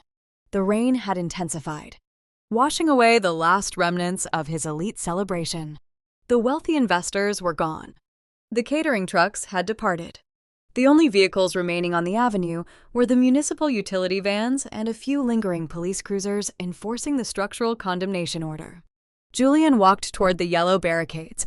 He found Richard standing near the curb. The patriarch of the Sinclair family looked like a deposed king stripped of his crown. A distinct, raised red welt marred his left cheek, the undeniable signature of the parting strike Caroline had delivered before walking away. Richard was barking into his mobile phone, his tone desperate, demanding his sycophantic board members convene immediately to execute an emergency vote. No one was answering his calls. The men who gladly drank his vintage champagne an hour ago were now treating his phone number like a toxic contagion. Richard lowered the device, his eyes locking onto Julian. The father and son shared a hollow, defeated look. The offshore accounts were empty. The Flagship building was condemned. The bearer bonds were gone. Yet, the stubborn, deeply ingrained delusion of their bloodline refused to die. Richard grabbed Julian by the shoulder, his grip tight and trembling in the cold rain. "We still hold the controlling shares," Richard rasped, the water plastering his silver hair against his forehead. "You are the chief executive officer. I am the chairman of the trust. Valerie is just an auditor. We walk into that meeting. We terminate her employment on the official record. And we deploy the corporate shield laws to lock Apex Capital out of our domestic accounts. We control the board. We control the narrative." They turned their backs on the ruined Vanguard high-rise and marched across the street.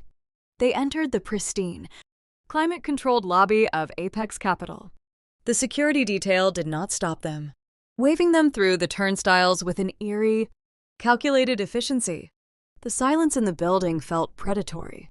Julian smoothed his soaked lapels, trying to project authority, but he left a trail of muddy water on the polished granite floors.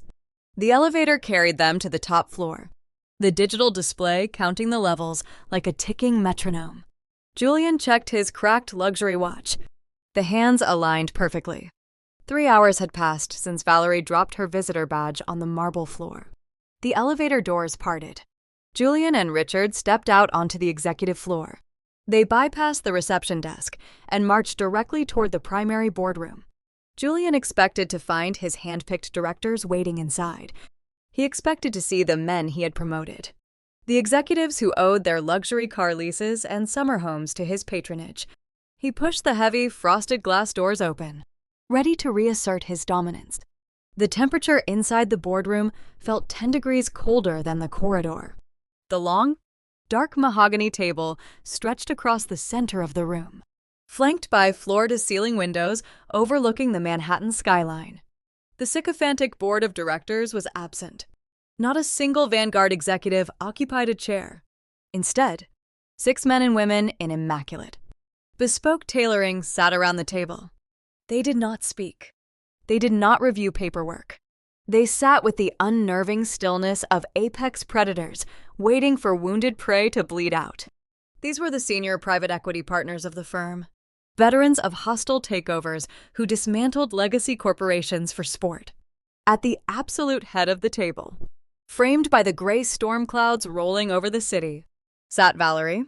She wore the same charcoal blazer, her posture flawless, her expression radiating a chilling, clinical detachment. She did not look like a sister greeting her brother. She looked like an executioner reviewing a ledger. Julian felt the remaining oxygen leave his lungs. But the unearned pride instilled in him since childhood flared one final time. He marched into the room, leaving wet footprints on the plush carpet. He stopped near the center of the table and slammed his fists against the polished mahogany. The loud thud echoed against the glass walls, a crude disruption of the calculated silence. "You have zero authority to convene this meeting," Julian shouted, his voice cracking under the strain. "I am the Chief Executive Officer of Vanguard Heritage. I hold 51% of the voting equity. You are trespassing on my corporate affairs. I demand you vacate this firm immediately, or I will have my legal team file federal injunctions against every single partner in this room for tortious interference." The outburst hung in the air, pathetic and hollow. None of the partners flinched. They did not exchange nervous glances. They simply stared at Julian, their silence amplifying his desperation. Valerie did not even blink. She remained perfectly still, her eyes tracking the droplets of muddy water falling from his sleeves onto the expensive wood. The lead partner, a silver-haired man with sharp, evaluating eyes, sat to the right of Valerie. He did not raise his voice. He did not engage in a shouting match.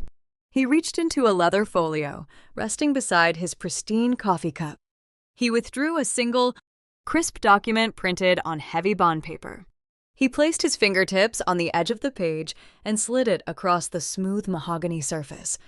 The paper glided with precision, stopping directly beneath the hands of my brother. Julian looked down. The document bore the official seal of the State Commercial Registry and the distinct watermark of the Apex Capital Legal Department. It was a formal declaration of asset repossession. "You seem to harbor a fundamental misunderstanding of your own employment status, Julian," the lead partner stated, his tone smooth and devoid of any empathy. "You are citing authority you no longer possess. That document details the precise trigger of the mezzanine debt covenant you executed at 9 o'clock this morning." Richard stepped forward, peering over the shoulder of his son. "We did not trigger any default," Richard argued, his voice trembling. "Vanguard has not missed a single scheduled payment to this firm. The debt is current. You have no legal standing to invoke the covenant." The lead partner clasped his hands together, resting them on the table. "Standard debt is tied to scheduled payments," he explained, his gaze shifting to Richard. "Mezzanine debt is tied to operational compliance. When your son signed the transition documents this morning, he waived the standard 30-day cure period. He agreed to a strict cross-collateralization clause that explicitly forbade the transfer of domestic funds to unregulated offshore entities." Julian felt the blood drain from his face. The panicked phone call he made from the penthouse just an hour prior flashed through his mind. The desperate attempt to wire $200,000 to the catering company from the Cayman Island shell accounts. At exactly 10:14 this morning, the partner continued, reciting the timeline with lethal accuracy. "Our embedded monitoring algorithms detected an attempted wire transfer originating from a Vanguard encrypted device. You contacted a broker in Grand Cayman to liquidate a hidden trust. That action constituted a direct, verifiable breach of Section 4 of the Financial Covenant." Julian stumbled backward, his knees giving way slightly. He caught himself against the back of a leather chair. The call he made to Marcus Sterling while his father listened on speakerphone. He had initiated the default with his own hands, because the cure period was waived. The penalty for that breach was enacted instantaneously, the partner concluded, his voice dropping to a final, crushing register. "Your 51% equity share served as the primary collateral for the $50 million debt. The moment you authorized that offshore transfer, the ownership of those shares reverted directly to Apex Capital. The transfer was registered and finalized with the state before you even stepped into this room. You are no longer the chief executive officer of Vanguard Heritage. You are no longer the majority shareholder. As of 10:14 this morning, you currently own 0% of the company. Julian stood frozen at the edge of the mahogany table. The words delivered by the lead partner echoed in the sterile air of the boardroom. The reality of possessing 0% of his own company triggered a systemic shock across his features. His shoulders slumped beneath his damp Italian wool suit. The false bravado he carried into the Apex Capital headquarters evaporated into the chilled climate-controlled atmosphere. He looked down at his trembling hands, unable to comprehend that his entire corporate reign had lasted less than 3 hours. Richard stepped away from his son. The movement was subtle, a shift of weight and a half-step backward, but the physical distance mirrored a sudden and lethal legal separation. My father was a creature of generational survival. He had spent decades navigating the murky waters of Manhattan real estate by knowing exactly when to sever an infected limb to save the host body. He looked at Julian, seeing a sinking ship, and immediately initiated his own protocol for self-preservation. Richard adjusted his tailored jacket, pulling his posture into a rigid stance of authority. He turned his back on his son and addressed the lead private equity partner. The family trust cannot be held liable for the erratic decisions of a single rogue agent, Richard stated. His voice was smooth, stripped of the panic he displayed on the sidewalk just moments prior. Julian executed those offshore transfers without the consent or knowledge of the board. The transition of power was largely ceremonial and had not yet been formally ratified by the Trust Steering Committee. The actions he took today were isolated and unauthorized. You cannot legally execute a covenant default against the primary corporate entity based on the unauthorized panic of one individual. Julian snapped his head toward his father, his eyes wide with betrayal. The patriarch of the Sinclair family was offering his own flesh and blood to the financial sharks to protect his remaining wealth. Richard was attempting to construct a legal firewall, painting his son as a rogue actor to salvage the residual assets shielded within the older trust accounts. "You told me to call the broker," Julian stammered, his voice cracking under the weight of the betrayal. "You stood in the penthouse and ordered me to liquidate the Cayman Reserve to pay the catering staff. You orchestrated the transfer." Richard did not even look at him. He kept his gaze locked on the Apex partners. "My son is currently operating under severe psychological distress," Richard continued, his tone adopting a chilling, paternal faux sympathy. "He is fabricating narratives to deflect from his own catastrophic incompetence. The trust retains controlling interest in the peripheral assets, and we intend to file an immediate injunction to halt this repossession based on fiduciary breach by a lone actor." Julian realized he was entirely isolated. His father had cast him adrift in a room full of predators. The federal indictments were looming. The Securities and Exchange Commission was drafting warrants, and he possessed no equity to bargain with. A cornered animal relies on primal instinct, and Julian possessed a lifelong habit of shifting the blame onto those he deemed expendable. He needed a scapegoat, someone disconnected from the Sinclair bloodline, someone he could paint as the true architect of the financial ruin. He pivoted, turning his frantic energy toward the silent partners seated around the table. He gripped the edge of the mahogany surface, leaning forward to deliver a desperate, calculated lie. "My father is right about one thing," Julian declared, his breathing shallow and rapid. "I am a victim of manipulation. But it was not a solitary operation. I did not orchestrate the shadow loans or the offshore accounts. The entire financial structure was built and executed by my wife."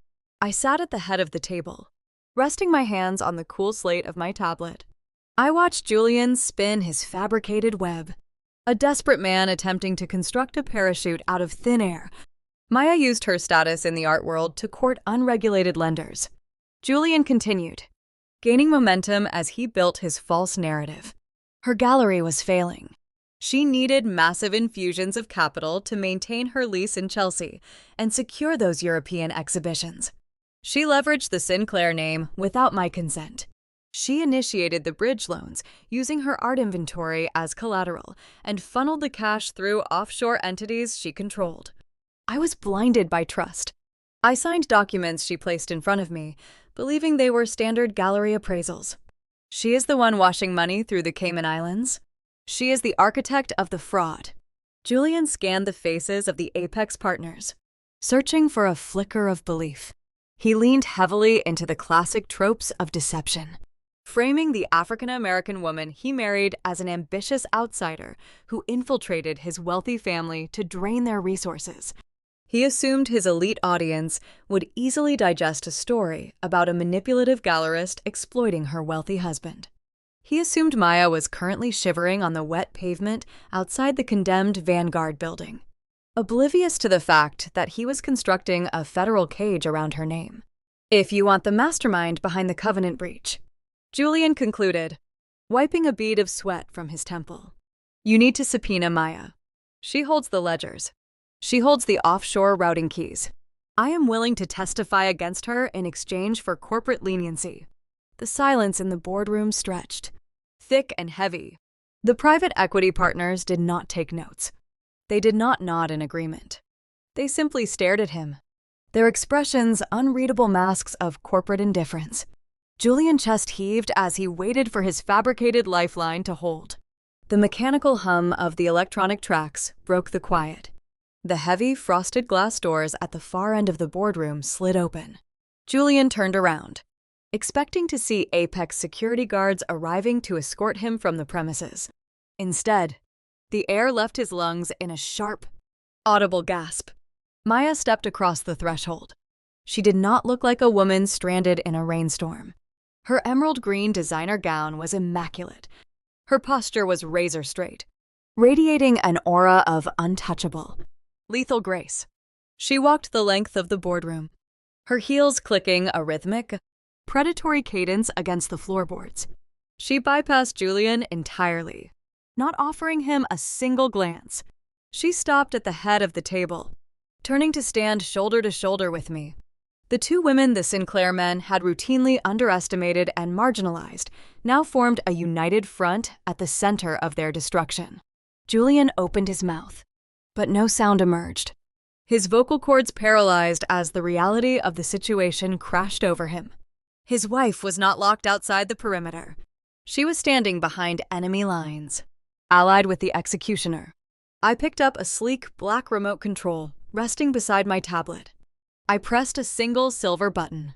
The state-of-the-art acoustic system embedded in the boardroom ceiling activated with a soft chime. I did not need to offer a verbal rebuttal to Julian. Frantic lies. I let his own arrogance speak for me. A high-definition audio file began to play, broadcasting crystal-clear sound through the overhead speakers. It was a recorded phone conversation, intercepted and archived from Julian, supposedly secure mobile device 48 hours prior. The voice of my brother filled the quiet room, arrogant and relaxed. The gallery is the perfect collateral. The recorded Julian stated, his tone dripping with casual cruelty. Maya keeps her books separate, and the art market is practically unregulated. I can secure $4 million from the offshore syndicate using those European expressionist pieces. Another voice on the recording, a minor Vanguard executive, asked a hesitant question regarding the required signatures for the shadow loan. Do not worry about the guarantor line. The recorded Julian laughed. I will forge her signature tonight. She never reads the appraisal forms anyway. If the syndicate ever calls the dead, or if the federal regulators start sniffing around the corporate accounts, the paper trail leads directly to Chelsea Vanguard Arts. They will look at the gallery owner first. She is the perfect designated fall guy. By the time she realizes the paintings are leveraged, I will have the pension funds washed and the debt cleared. She will never even know she was standing on a trapdoor. The recording clicked, followed by the hiss of a terminated connection. The audio faded, leaving a devastating, suffocating silence in its wake. The digital ghost of Julian arrogance hovered in the chilled air, an undeniable confession echoing off the glass walls. Julian stared at the speakers, his eyes wide with a terror so profound it seemed to hollow out his face. The fabricated narrative he'd just spent 5 minutes constructing disintegrated into dust. He had just looked a room full of veteran financial sharks in the eye and lied about a federal crime, only to have his own voice testify against him moments later. Maya looked down at her husband. Her expression carried no sorrow and no lingering affection. It was the cold, evaluating stare of a woman viewing a distressed asset ready for liquidation. She did not speak. Her silence was far more punishing than any verbal reprimand. I set the remote control back on the slate table. I leaned forward, resting my forearms on the mahogany surface, locking eyes with my brother. You just detailed a premeditated plan to commit identity theft, wire fraud, and international art trafficking, I stated, my voice slicing through the remaining tension in the room. You confessed to forging financial documents and conspiring to frame an innocent party to shield your own embezzlement. And you did it on a recorded line that has already been submitted to the Department of Justice as state evidence. You did not just lose your company today. Julian, you just handed the federal prosecutors the exact blueprint they need to bury you. The recorded voice of my brother faded into the chilled air of the Apex Capital boardroom. The silence that followed was heavy, pressing down on the remaining occupants with the weight of a federal indictment. Julian collapsed inward, his spine curving as he sank into the nearest leather chair. He stared blankly at the mahogany table. The trap had closed. He had just handed a room full of veteran private equity partners a pristine, undeniable audio confession detailing his intent to commit wire fraud, identity theft, and international art trafficking. Maya took a single, deliberate step away from him. She stood near my chair, her posture flawless. She did not cast a single glance of pity toward the man she married. Her survival was secured, her gallery shielded by the contract resting in my portfolio. She had traded his freedom for her own, a transaction executed with cold, flawless precision. The heavy frosted glass doors at the far end of the room slid open a second time. Caroline stepped into the corporate sanctuary. She left a trail of water on the plush carpet. Her emerald silk gown, ruined by the emergency sprinkler system across the street, clung to her shivering frame. Her makeup was smeared, tracing dark lines down her cheeks. The aristocratic mask she had worn for 3 decades was shattered, revealing a woman operating on pure, unfiltered adrenaline. She gripped her smartphone in her hand, the screen still displaying the investigative dossier I had sent her outlining Richard and his secret family in Seattle. She did not look at Julian. She marched directly toward Richard. The patriarch of the Sinclair family stood near the center of the room, attempting to maintain a facade of control. Caroline stopped inches from him. The hatred radiating from her was palpable, a toxic energy that filled the space between them. I am taking the Meadow Lane estate, Caroline stated. Her voice was a low, raspy whisper that carried effortlessly across the silent boardroom. I am filing the divorce papers tomorrow morning. You drained my generational trust fund to finance your pathetic double life in Washington. You bled my inheritance dry. The Hamptons property is mine. I am liquidating the art collections. I am selling the vintage cars. And I am leaving you with nothing. Richard did not flinch. A seasoned predator recognizes a lost cause.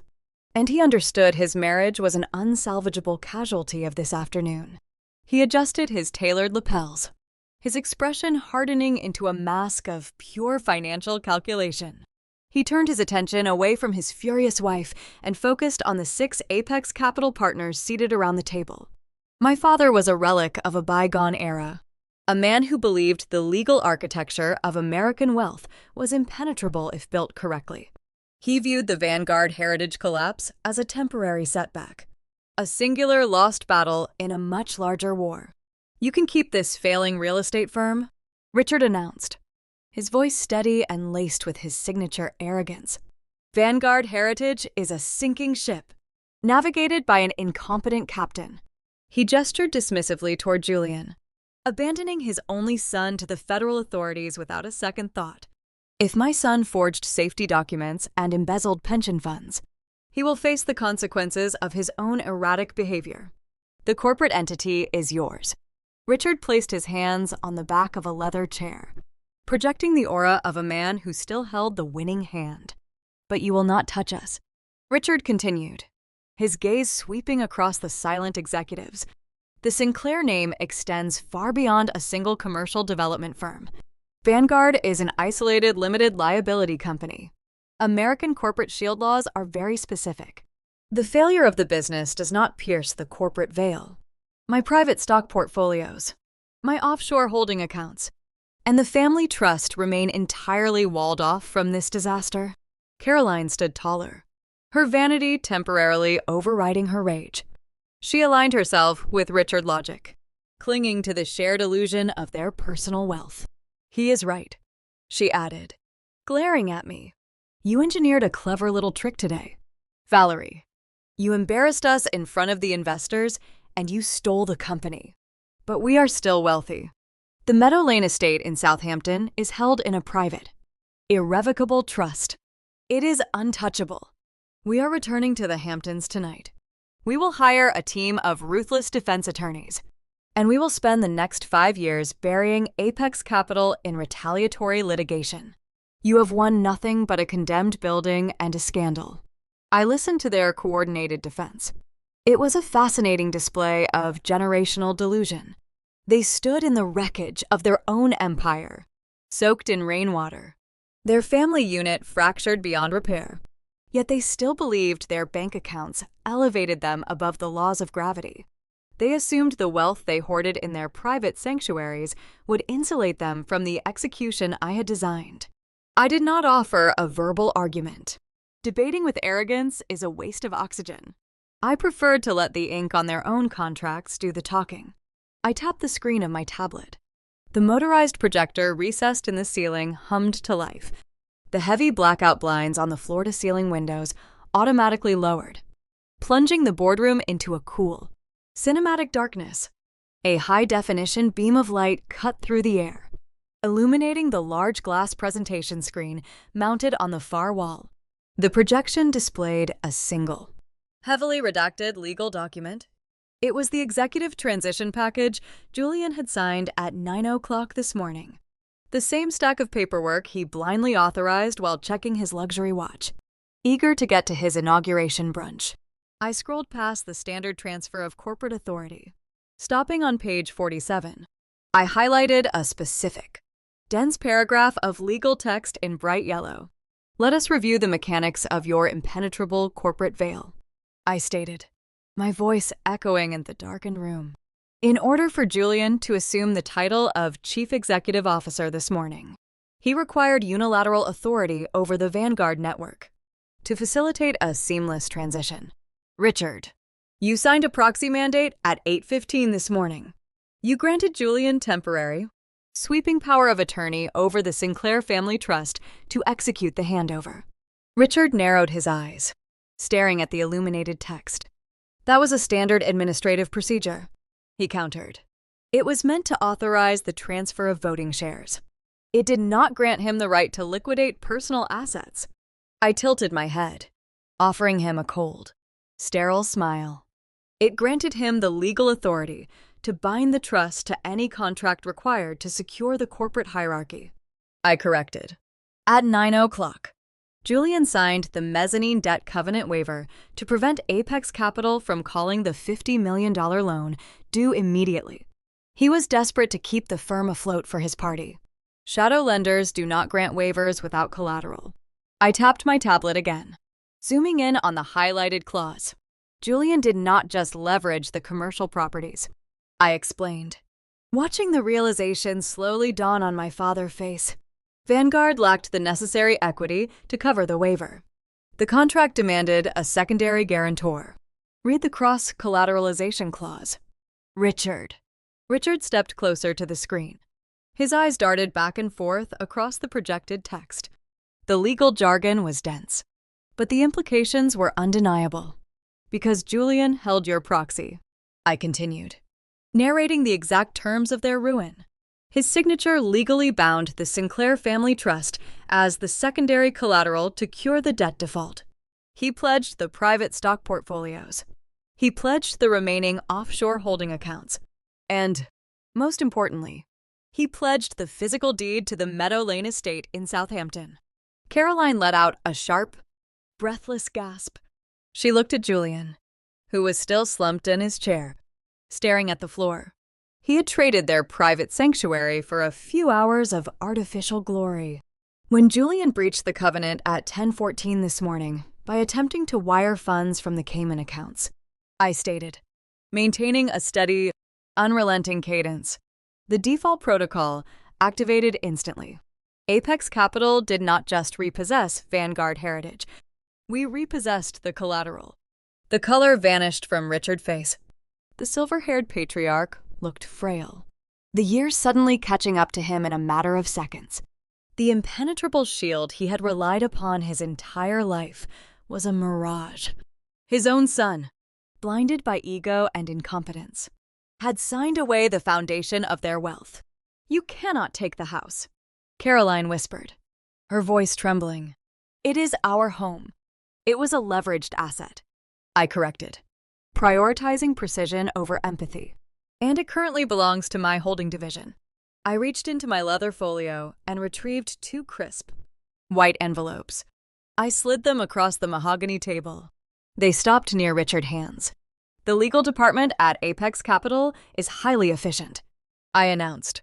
"While you were arguing with municipal inspectors on the sidewalk, our attorneys filed the executed deeds with the Suffolk County Clerk.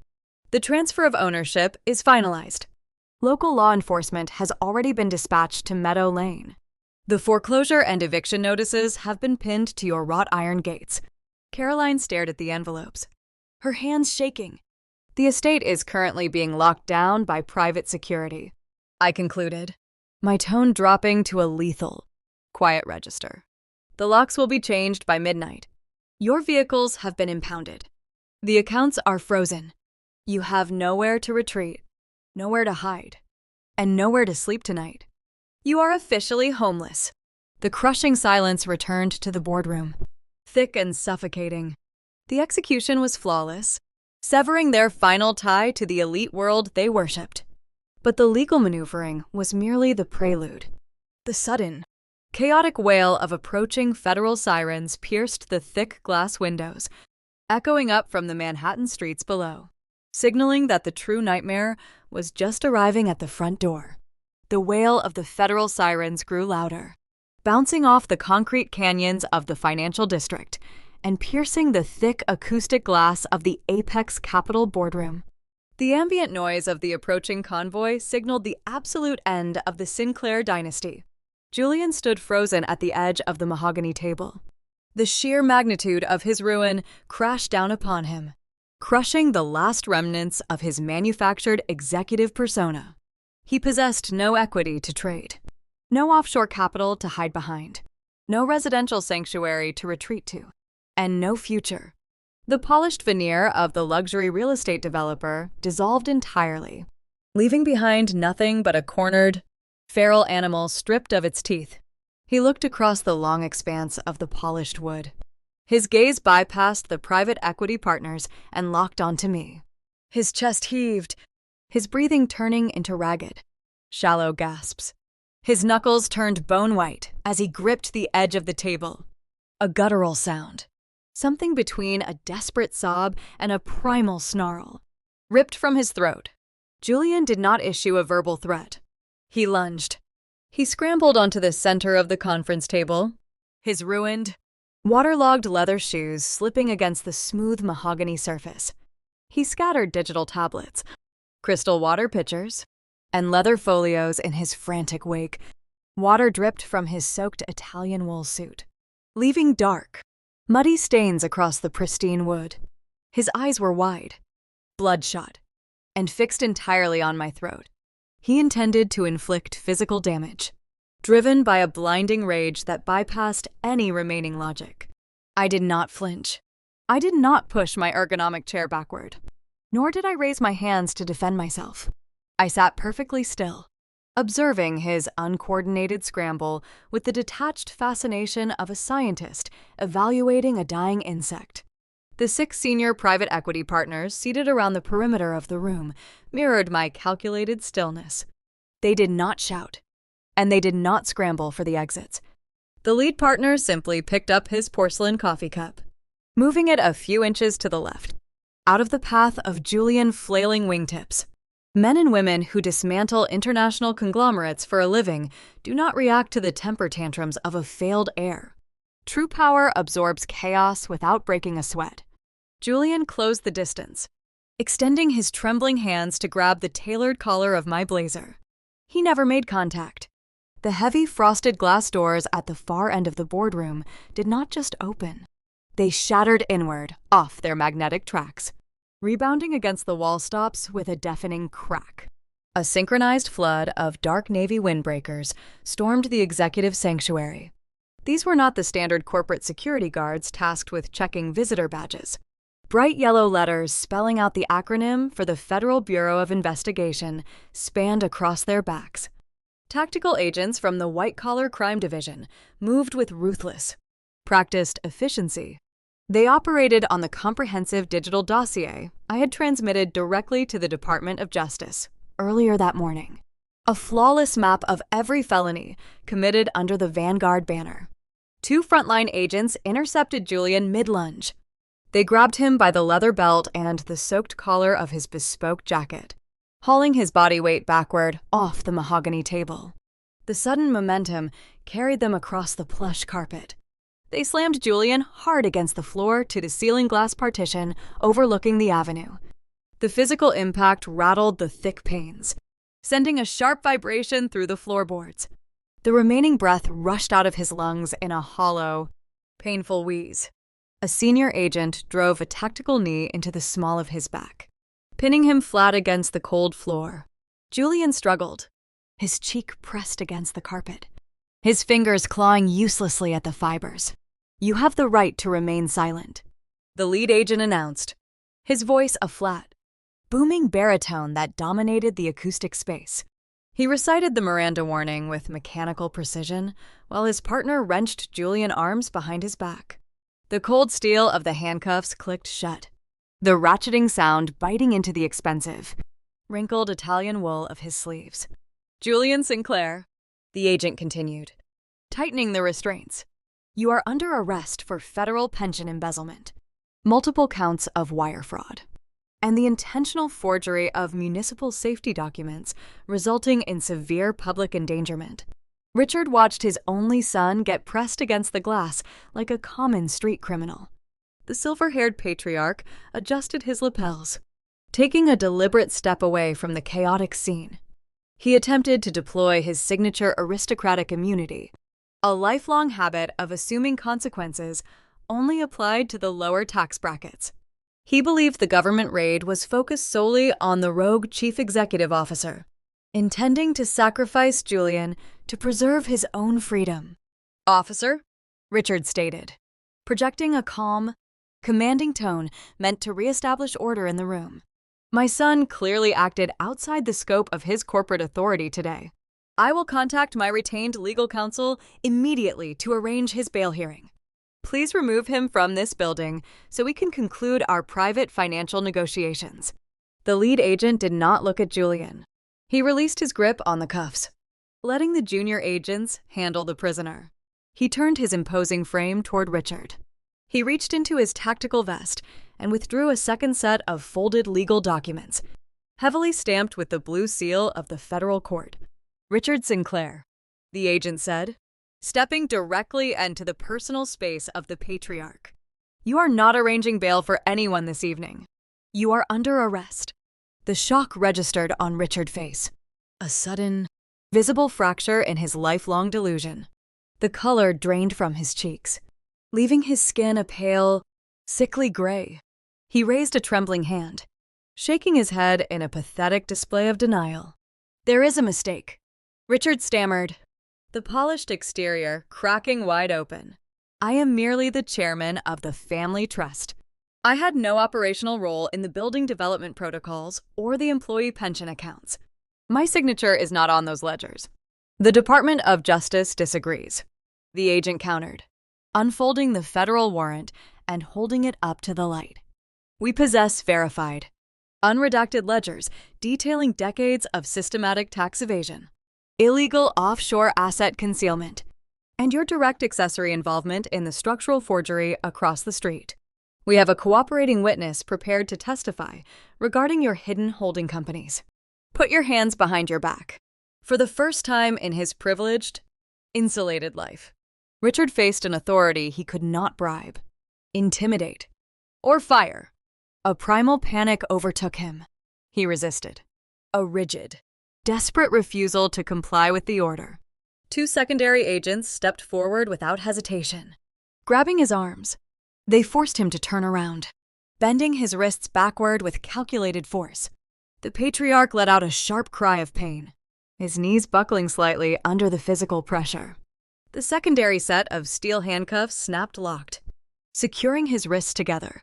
Caroline watched the synchronized takedown from the far corner of the boardroom. The reality of the moment severed her final tether to sanity. The men who defined her status, the architects of her unearned vanity, were reduced to helpless, restrained prisoners. Her generational wealth was gone. Her home was seized. Her husband was leading a double life. She let out a piercing, visceral shriek. The sound echoed off the acoustic glass walls. A raw, terrifying manifestation of a collapsing dynasty. She pressed her hands against her face, her ruined silk gown trembling uncontrollably as she watched her husband and her son being processed like low-level cartel operatives. The federal agents did not linger to accommodate her grief. They hauled Julian to his feet. His designer suit was torn at the shoulder seam, covered in muddy footprints from his failed attack on the table. They dragged him toward the exit. Richard followed, his silver hair a disheveled mess, his head hanging in profound, inescapable humiliation. The aristocratic titans of the Sinclair family were paraded out of the Apex Capital boardroom in a single file line, their wrists bound by cold steel, marched toward the waiting federal transport vehicles on the street below. The heavy glass doors slid shut, sealing the corridor behind the federal convoy. The chaotic noise of the arrest faded, leaving a sudden, chilling quiet in the executive suite. The 6 private equity partners returned to their digital tablets, resuming their normal workflow as if the interruption never occurred. Maya stood near the window, her arms crossed, watching the flashing lights below with cold satisfaction. I remained in my seat at the head of the table, my posture unchanged. The men were gone, destined for a concrete cell. But the room was not empty. Caroline stood frozen near the edge of the mahogany table, stripped of her wealth, her husband, her son, and her home. She slowly lowered her hands from her face and turned her gaze toward me, her eyes wide with a new, terrifying desperation, realizing she was the only one left standing in the crosshairs. The heavy frosted glass doors slid shut, sealing the corridor behind the federal convoy. The chaotic noise of the arrests faded into the sterile, climate-controlled air of the executive suite. The 6 private equity partners seated around the mahogany table did not linger to dissect the family drama. Men and women who engineer hostile takeovers for a living possess zero interest in the emotional wreckage left behind.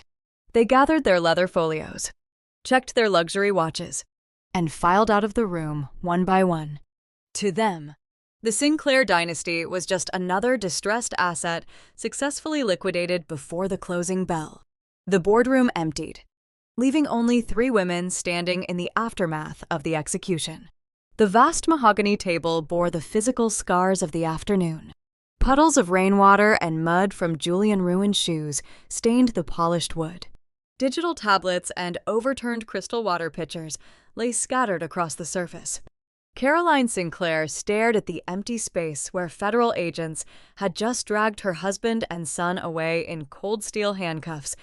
The adrenaline that fueled her explosive confrontation on the sidewalk evaporated, leaving behind a crushing, hollow gravity. Her legs gave out beneath her.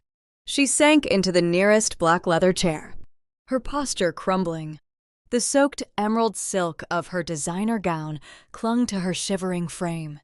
The pristine makeup she applied hours ago to impress the Manhattan elite was smeared, tracing dark, jagged paths down her pale cheeks. She opened her metallic clutch, her fingers trembling as they brushed against the leather wallet tucked inside. The platinum credit cards resting in their designated slots were useless strips of plastic. The Meadow Lane estate in the Hamptons, her sanctuary of unearned superiority, was locked down by private security. Her inherited trust fund, the financial bedrock she thought made her untouchable, had been quietly drained over a decade to finance Richard and his secret family in Seattle. She possessed no liquid capital, no shelter, and no social leverage. The elite country club peers she spent her life courting would not answer her phone calls by tomorrow morning. The excommunication was permanent. Caroline looked across the room. Maya stood near the floor-to-ceiling windows, her arms crossed, looking out at the gray autumn storm rolling over the city. Maya remained untouched by the financial slaughter. Her gallery was shielded, her immunity secured by the contract resting in my portfolio. Caroline attempted to solicit solidarity from the only other Sinclair wife in the room. "Maya," she whispered, her voice raspy and thin. "You have to talk to her. You know, the people in our circle. You know the optics of this disaster. She cannot simply leave me on the street." Maya did not turn around. She kept her gaze fixed on the flashing amber lights of the municipal utility vehicles parked outside the condemned Vanguard building. "I do not speak for the chief executive officer of Vanguard Heritage anymore, Caroline," Maya replied, her tone sharp and devoid of any lingering familial warmth. "And neither do you. You built a kingdom on a fault line. Do not ask me to help you dig through the rubble." Maya picked up her clutch from the windowsill, walked past the mahogany table, and exited the boardroom without a backward glance. The alliance forged in cold survival required no farewells. The room fell into a deep, suffocating quiet. Caroline was finally alone with the daughter she had banished. She turned her attention toward me. I remained seated at the head of the table, resting my hands on the cool slate of my tablet. I watched her mind process the inescapable reality of her ruin. Extortion had failed. Righteous anger had failed. She was stripped of her armor, forced to rely on the final, pathetic tactic remaining in her arsenal. She attempted to weaponize maternal pity. "Valerie," Caroline began, her voice trembling as she forced genuine tears to well in her eyes. She leaned forward, gripping the armrests of the leather chair. "You made your point. You proved you are smarter than Julian. You exposed Richard for the lying parasite he truly is. We are both victims of those men. They used my inheritance, and they underestimated your brilliance." She tried to construct a false equivalence, attempting to bond with me over the betrayal of the Sinclair patriarch. She conveniently omitted her own active participation in my marginalization. I did not know about the second family in Washington. Caroline sobbed, the tears spilling over her eyelashes and dropping onto her ruined silk gown. "I did not know Julian was forging safety documents. I was kept in the dark. You have to believe me." I did not offer a nod of agreement. I observed her performance with clinical detachment. "I am your mother," Caroline pleaded, her voice rising in pitch as panic set in. "I carried you. I raised you in that house. I know we had our differences, but blood is thicker than any corporate contract. You control the Apex Capital Real Estate Division now. You possess millions of dollars in liquid assets. I am not asking for the Hamptons estate back. I am just asking for a modest allowance. A small condominium on the Upper East Side. Just enough to maintain my dignity. You cannot leave your own flesh and blood on the pavement." Her plea echoed in the chilled air. She begged for a stipend, a lifeline designed to keep her connected to the elite aesthetic she valued above all else. She expected the biological tie between us to override decades of emotional neglect. She assumed the title of mother carried an unconditional line of credit. I looked at the woman sitting in the leather chair. I rewound the timeline of the afternoon, tracing back exactly 3 hours. I pictured the pristine Vanguard lobby. I saw the ice sculpture. I heard Julian lean into the microphone and announce my termination to a crowd of 300 investors.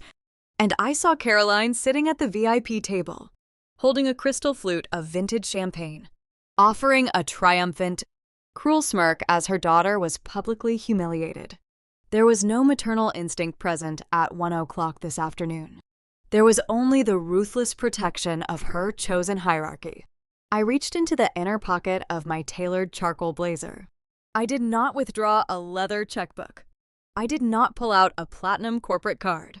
I retrieved 2 small items and placed them on the dry edge of the mahogany table.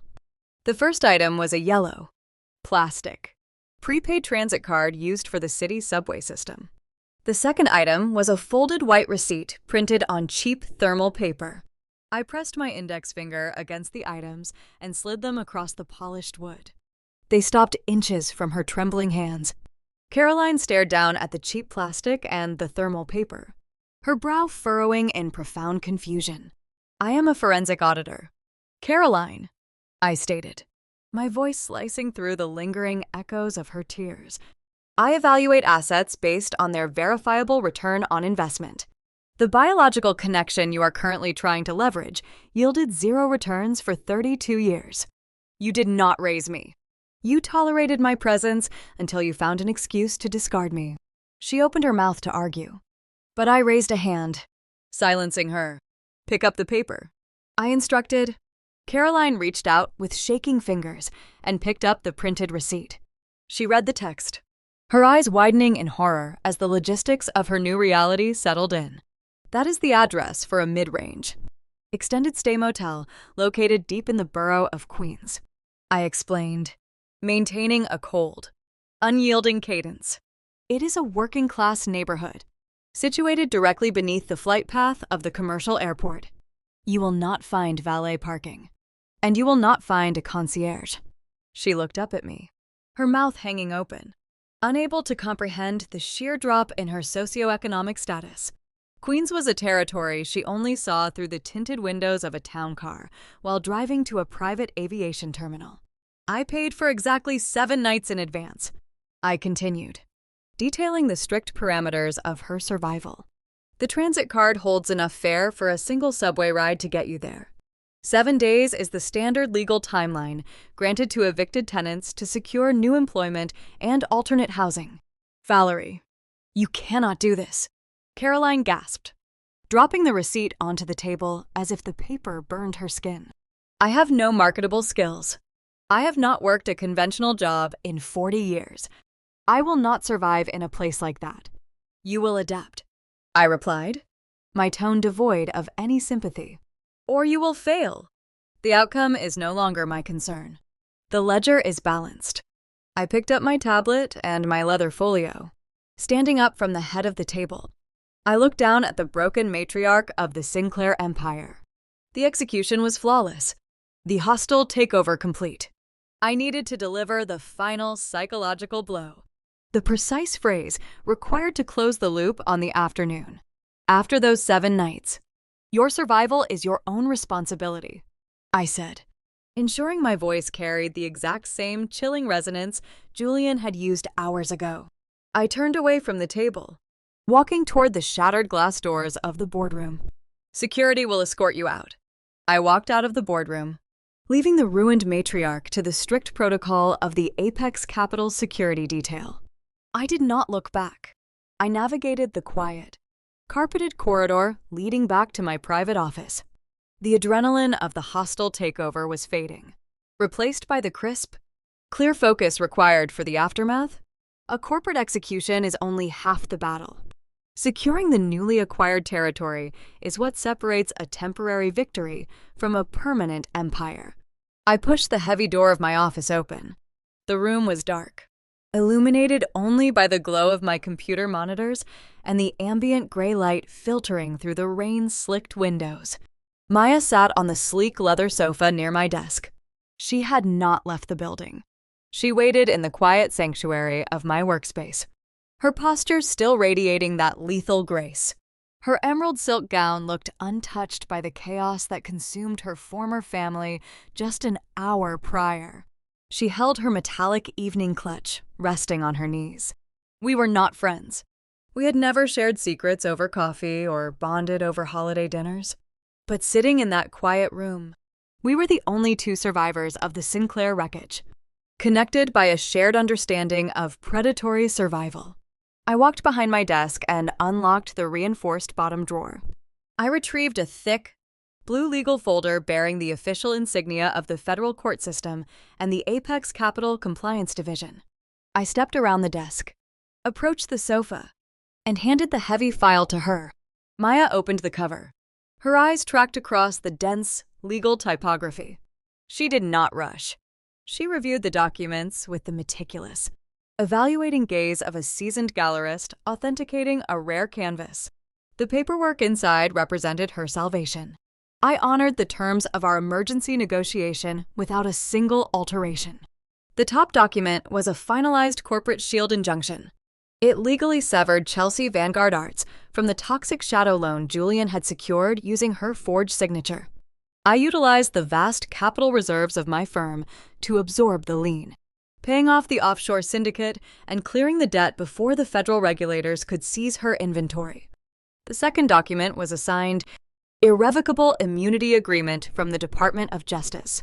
It guaranteed she would face no criminal liability for the fraudulent appraisals tied to her gallery.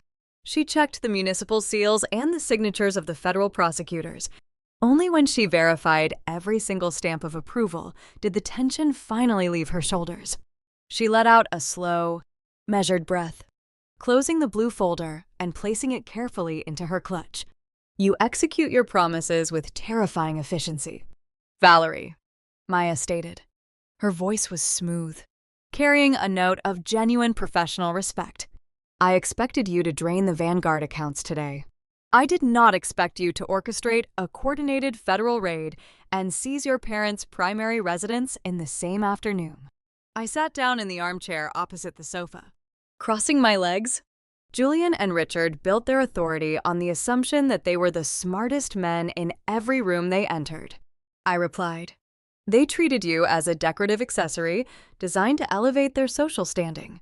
They treated me as a disposable ledger clerk. We both survived by weaponizing their arrogance. They never bothered to look closely at the women standing in their shadows. Maya offered a sharp, knowing smile. It was a rare moment of unfiltered honesty between two individuals who had spent years wearing heavy masks. Julian thought I was obsessed with the glamour of the art world, Maya said, tracing the edge of her metallic clutch. He never understood the mechanics of my industry. The high-end art market is not about pretty paintings. It is about moving unregulated capital, identifying distressed assets, and manipulating the psychology of the ultra-wealthy. I spent 10 years navigating international collectors and ruthless auction houses. Managing Julian's fragile ego was just a side project. I cut him loose the moment his liability outweighed his utility. She possessed the exact psychological framework I admired. Maya did not operate on sentiment or fragile bloodlines. She operated on unyielding pragmatism. She recognized a sinking ship and possessed the surgical coldness required to sever her ties and secure her own lifeboat. Maya stood up, smoothing the fabric of her gown. She prepared to walk toward the door, assuming our transactional alliance had reached its natural conclusion. She had delivered the decrypted flash drive. I had delivered her federal immunity, and the ledger was balanced. I did not let her reach the exit. Your gallery is secure, Maya, I said, remaining seated. But the Vanguard Heritage portfolio is currently sitting in a vacuum. She paused, turning her head to look back at me. Her expression registered a flicker of curiosity. I absorbed a $50 million commercial real estate empire today. I continued, outlining the scope of my new kingdom. The firm owns prime high-rises, residential luxury developments, and commercial properties across the eastern seaboard. But the internal architecture of the company is bloated. Richard relied on outdated development strategies, and Julian poisoned the brand with his cheap materials and illegal shortcuts. I need to purge the toxic assets and rebuild the Vanguard brand under the Apex Capital umbrella. I stood up.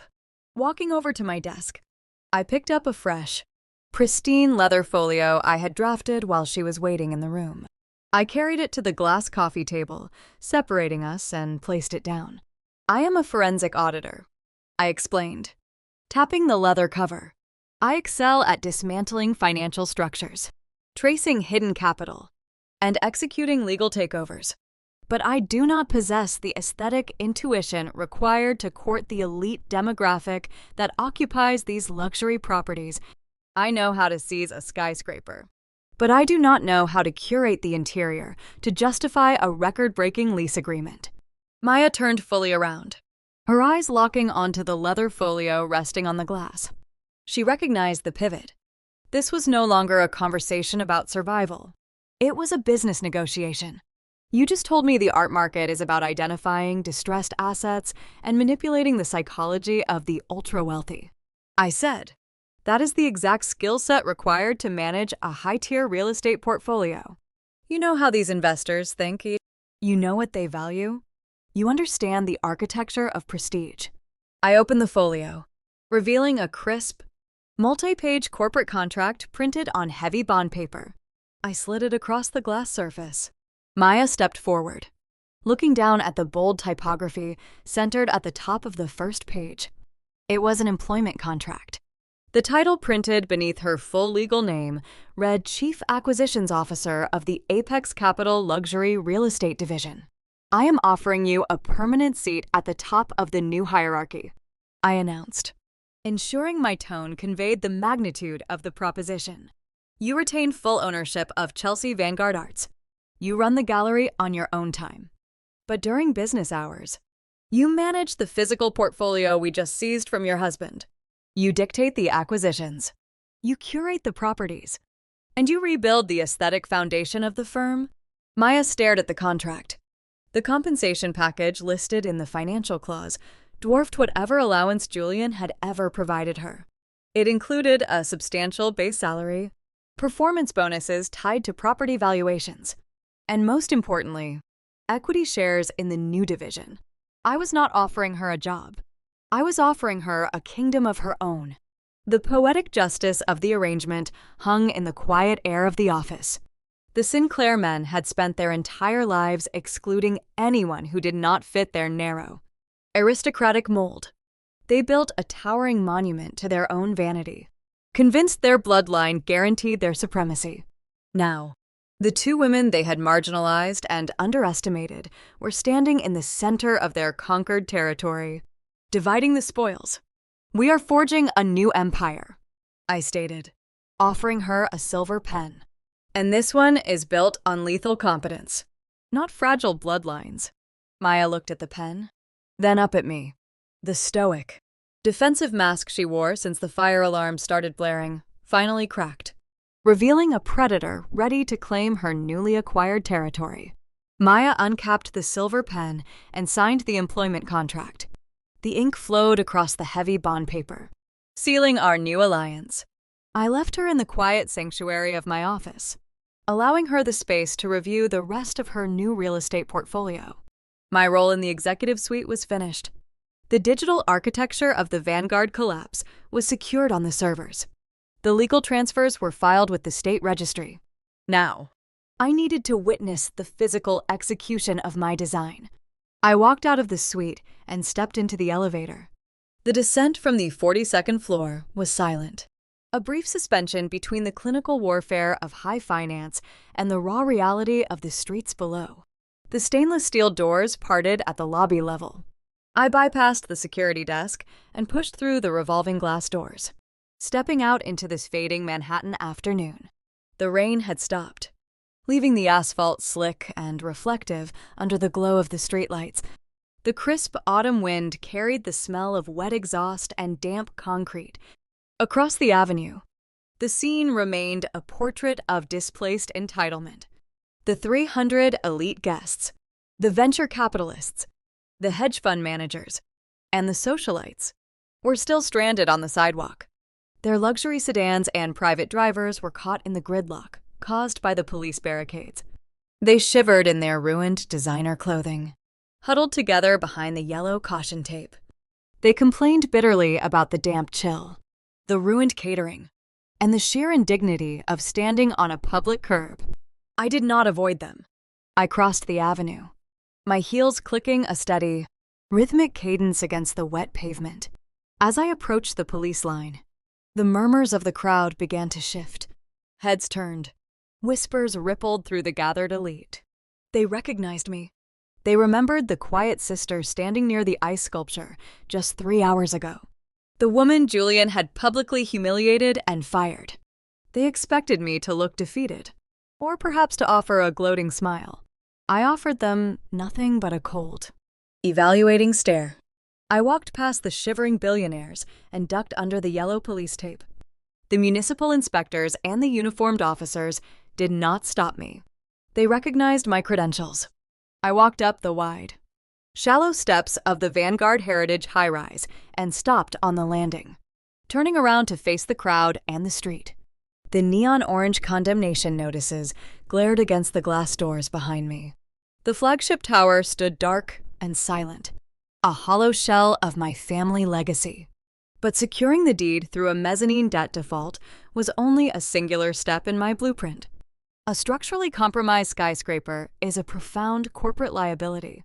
Julian had forged the load-bearing concrete tests and skipped the fire suppression certifications to save money on his construction budget. Repairing the structural deficits would drain years of capital and trap Apex capital in endless municipal litigation. I never intended to renovate the building. I never intended to operate Vanguard Heritage as a luxury brand. 6 weeks ago, while Julian was picking out vintage champagne and custom floral arrangements for his upcoming party, I sat in a sterile municipal office with the director of the city zoning board. Manhattan faces a perpetual housing crisis, and the city possesses a deep reserve of infrastructure grants designated for urban renewal. I offered the director a pre-arranged, contingent sale. I promised to transfer the prime commercial deed to the city the exact moment Apex Capital seized the asset from the Sinclair Trust. In exchange, the zoning board agreed to reclassify the parcel. The city purchased the land from my firm for a lucrative sum, funded entirely by government grants, with one specific, unalterable stipulation regarding the future of the site. A deep, rhythmic vibration began to rumble through the wet asphalt. The sound was heavy and mechanical, drowning out the complaints of the stranded elite. The guests turned their heads, looking down the avenue. A convoy of heavy industrial vehicles turned the corner, their amber warning lights cutting through the dusk. It was not a fleet of emergency repair trucks. It was a municipal demolition squadron. 2 towering yellow excavators, equipped with hydraulic concrete crushers, rolled toward the barricades. Behind them lumbered a colossal, heavy-duty demolition crane, carrying a solid steel wrecking ball suspended from a thick braided cable. The convoy idled near the curb, the diesel engines roaring, vibrating the puddles of rainwater on the street. The realization washed over the crowd of investors. The murmurs died instantly, replaced by a stunned, horrified silence. They looked at the heavy machinery, then back at the condemned luxury high-rise, and finally at me standing on the steps. The building was not going to be salvaged. The city inspectors had reviewed the unredacted architectural blueprints I provided. They determined that the counterfeit support columns Julian poured posed an imminent, catastrophic risk of collapse to the surrounding electrical grid and the neighboring structures. The municipal court authorized an emergency, expedited demolition order to eliminate the public hazard. The grand inauguration party was never a celebration. I had scheduled it as an eviction event. The true poetic justice of the transaction was woven into the zoning reclassification. The Sinclair family built their entire identity on exclusivity. They hoarded wealth, gated their communities, and scoffed at the working class.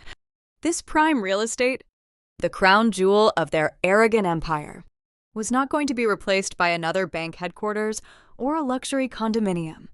The city was clearing the lot to break ground on a fully funded, subsidized low-income housing project. The exact demographic my parents spent their lives avoiding and marginalizing would soon occupy the very footprint of their ruined castle. The site foreman blew a sharp blast from an air horn, signaling the perimeter check. The police officers pushed the crowd of wealthy guests further back down the block, ensuring they were clear of the debris zone. I stepped down from the landing, walking out to the edge of the safe zone, standing shoulder to shoulder with the site director. The crane operator engaged the hydraulic gears. The towering metal arm pivoted, swinging the heavy steel sphere backward to generate momentum. The diesel engine roared, a mechanical beast preparing to strike.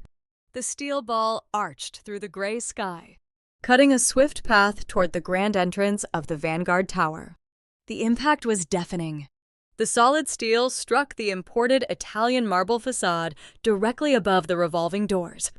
The stone shattered, exploding into a cloud of sharp white shrapnel and gray dust. The ground shuddered beneath my feet. The thick, reinforced glass panes lining the lobby buckled under the kinetic shockwave, spiderwebbing with cracks before blowing outward in a glittering rain of fragmented glass. The sound of the destruction echoed down the concrete canyons of the financial district. The elite guests flinched, some covering their ears, forced to watch the physical manifestation of their elite sanctuary crumble into raw rubble. The curated aesthetic of wealth, the arrogant assumption of untouchable power, was pulverized in a single, devastating swing. The crane pulled the cable back, readying the steel sphere for a second strike. Dust plumed into the damp evening air, smelling of crushed stone and fractured drywall. I watched the wrecking ball swing forward again, feeling the vibration resonate deep in my chest. The execution was complete. The Sinclair monument was falling, piece by piece, clearing the earth to build something new. 6 months passed. The shifting seasons brought a bitter winter to the northeastern seaboard, freezing the ground where the Vanguard Heritage Tower once stood. Time moves differently depending on your geographic coordinates and your socioeconomic leverage. Inside the Allenwood Federal Correctional Institution in Pennsylvania, time crawls at an agonizing, relentless pace. Julian and Richard do not wear bespoke Italian wool anymore. The federal justice system issues a standard uniform consisting of coarse khaki fabric that chafes the skin and stiff canvas shoes devoid of arch support. The men who spent their lives dictating terms from mahogany boardrooms now follow a rigid, inescapable schedule commanded by correction officers. I requested a copy of their sentencing transcripts for my own personal archives.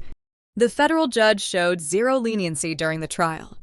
They received concurrent 10-year sentences for wire fraud, pension embezzlement, and severe public endangerment. Julian spends his days sweeping the concrete floors of the penitentiary cafeteria.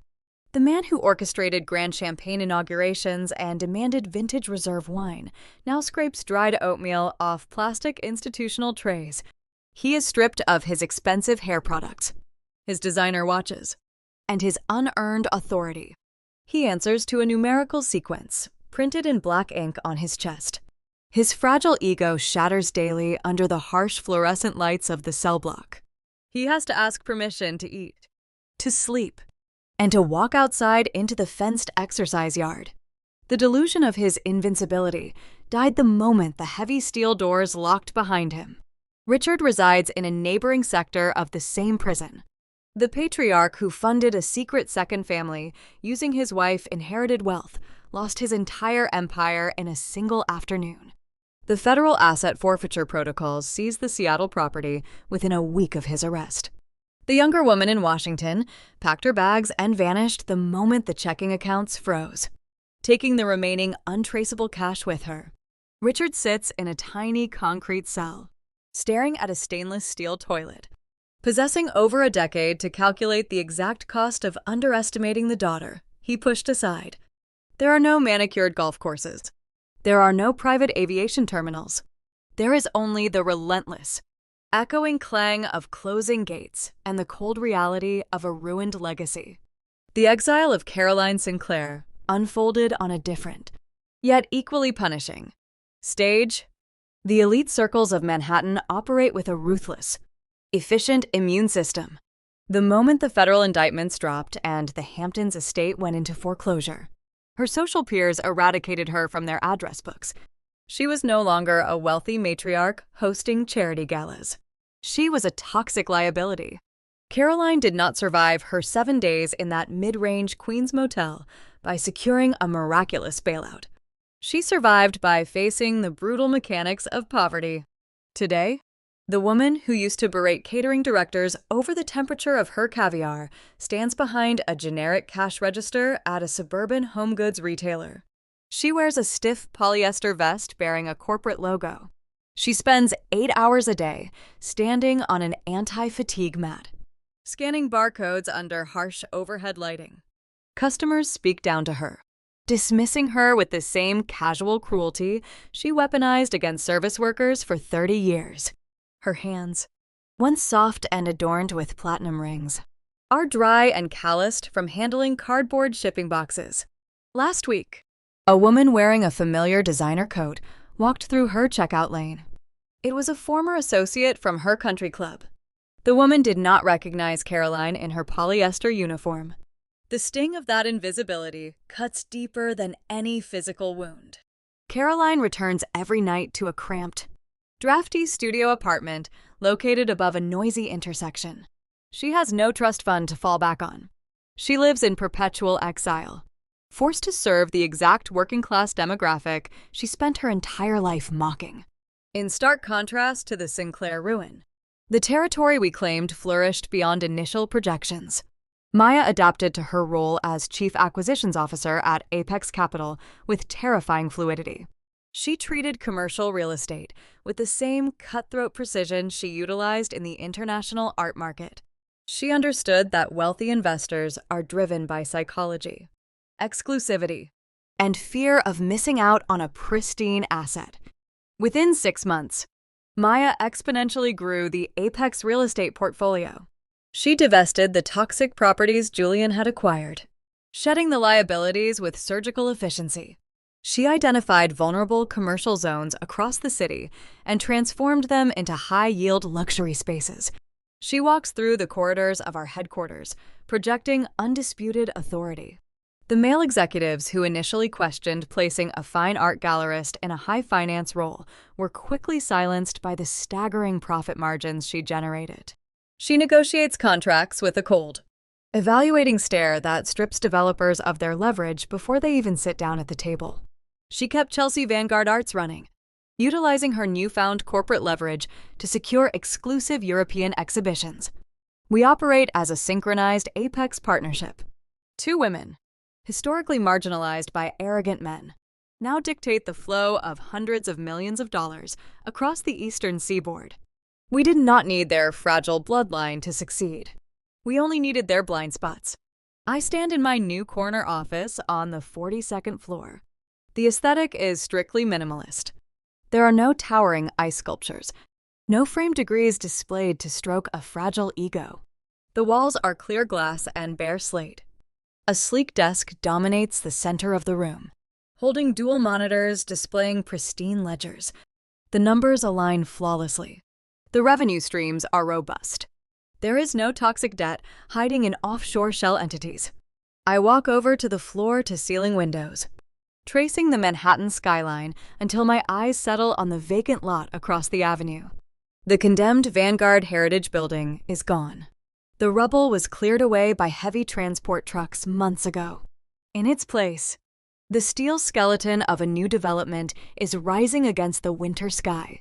A fully funded, low-income housing project is taking shape on the exact footprint of my family-ruined empire. I watch the construction cranes moving heavy steel beams, finding a profound, quiet peace in the rhythm of the progress. The execution of this hostile takeover taught me a permanent lesson regarding the architecture of human dynamics. Arrogance is a terminal liability. It makes people loud, predictable, and blind to the structural cracks forming beneath their own feet. Julian and Richard believed their volume equaled power. They assumed demanding respect generated genuine authority. They were so distracted by the applause, they failed to notice someone auditing the foundation. Silence, however, is the ultimate leverage. When you operate in the shadows, you observe the precise mechanics of your environment. You map the vulnerabilities. You secure the routing numbers. You trace the hidden accounts, and you read the fine print. While they are busy celebrating their artificial victories and hosting lavish parties, you are quietly buying the ground they stand on. You gather the evidence without making a sound, compiling the data until the equation is inescapable. The moral of this operation is etched into every fiber of my being. When toxic individuals show you the door, you do not cry. You do not negotiate for a worse position. You certainly do not beg to stay inside a room where your intellect is treated as an insult and your presence is viewed as a burden. You pivot. You acquire the mortgage. You hold the debt. And you tear the entire building down around them. You let the wrecking ball deliver the final argument. Blood ties are an accident of biology, but respect is earned through unyielding boundaries. Thank you for joining me on Silent Vengeance Stories. If you have ever let your results speak louder than their insults, drop a comment below and hit subscribe. The ledger is officially closed.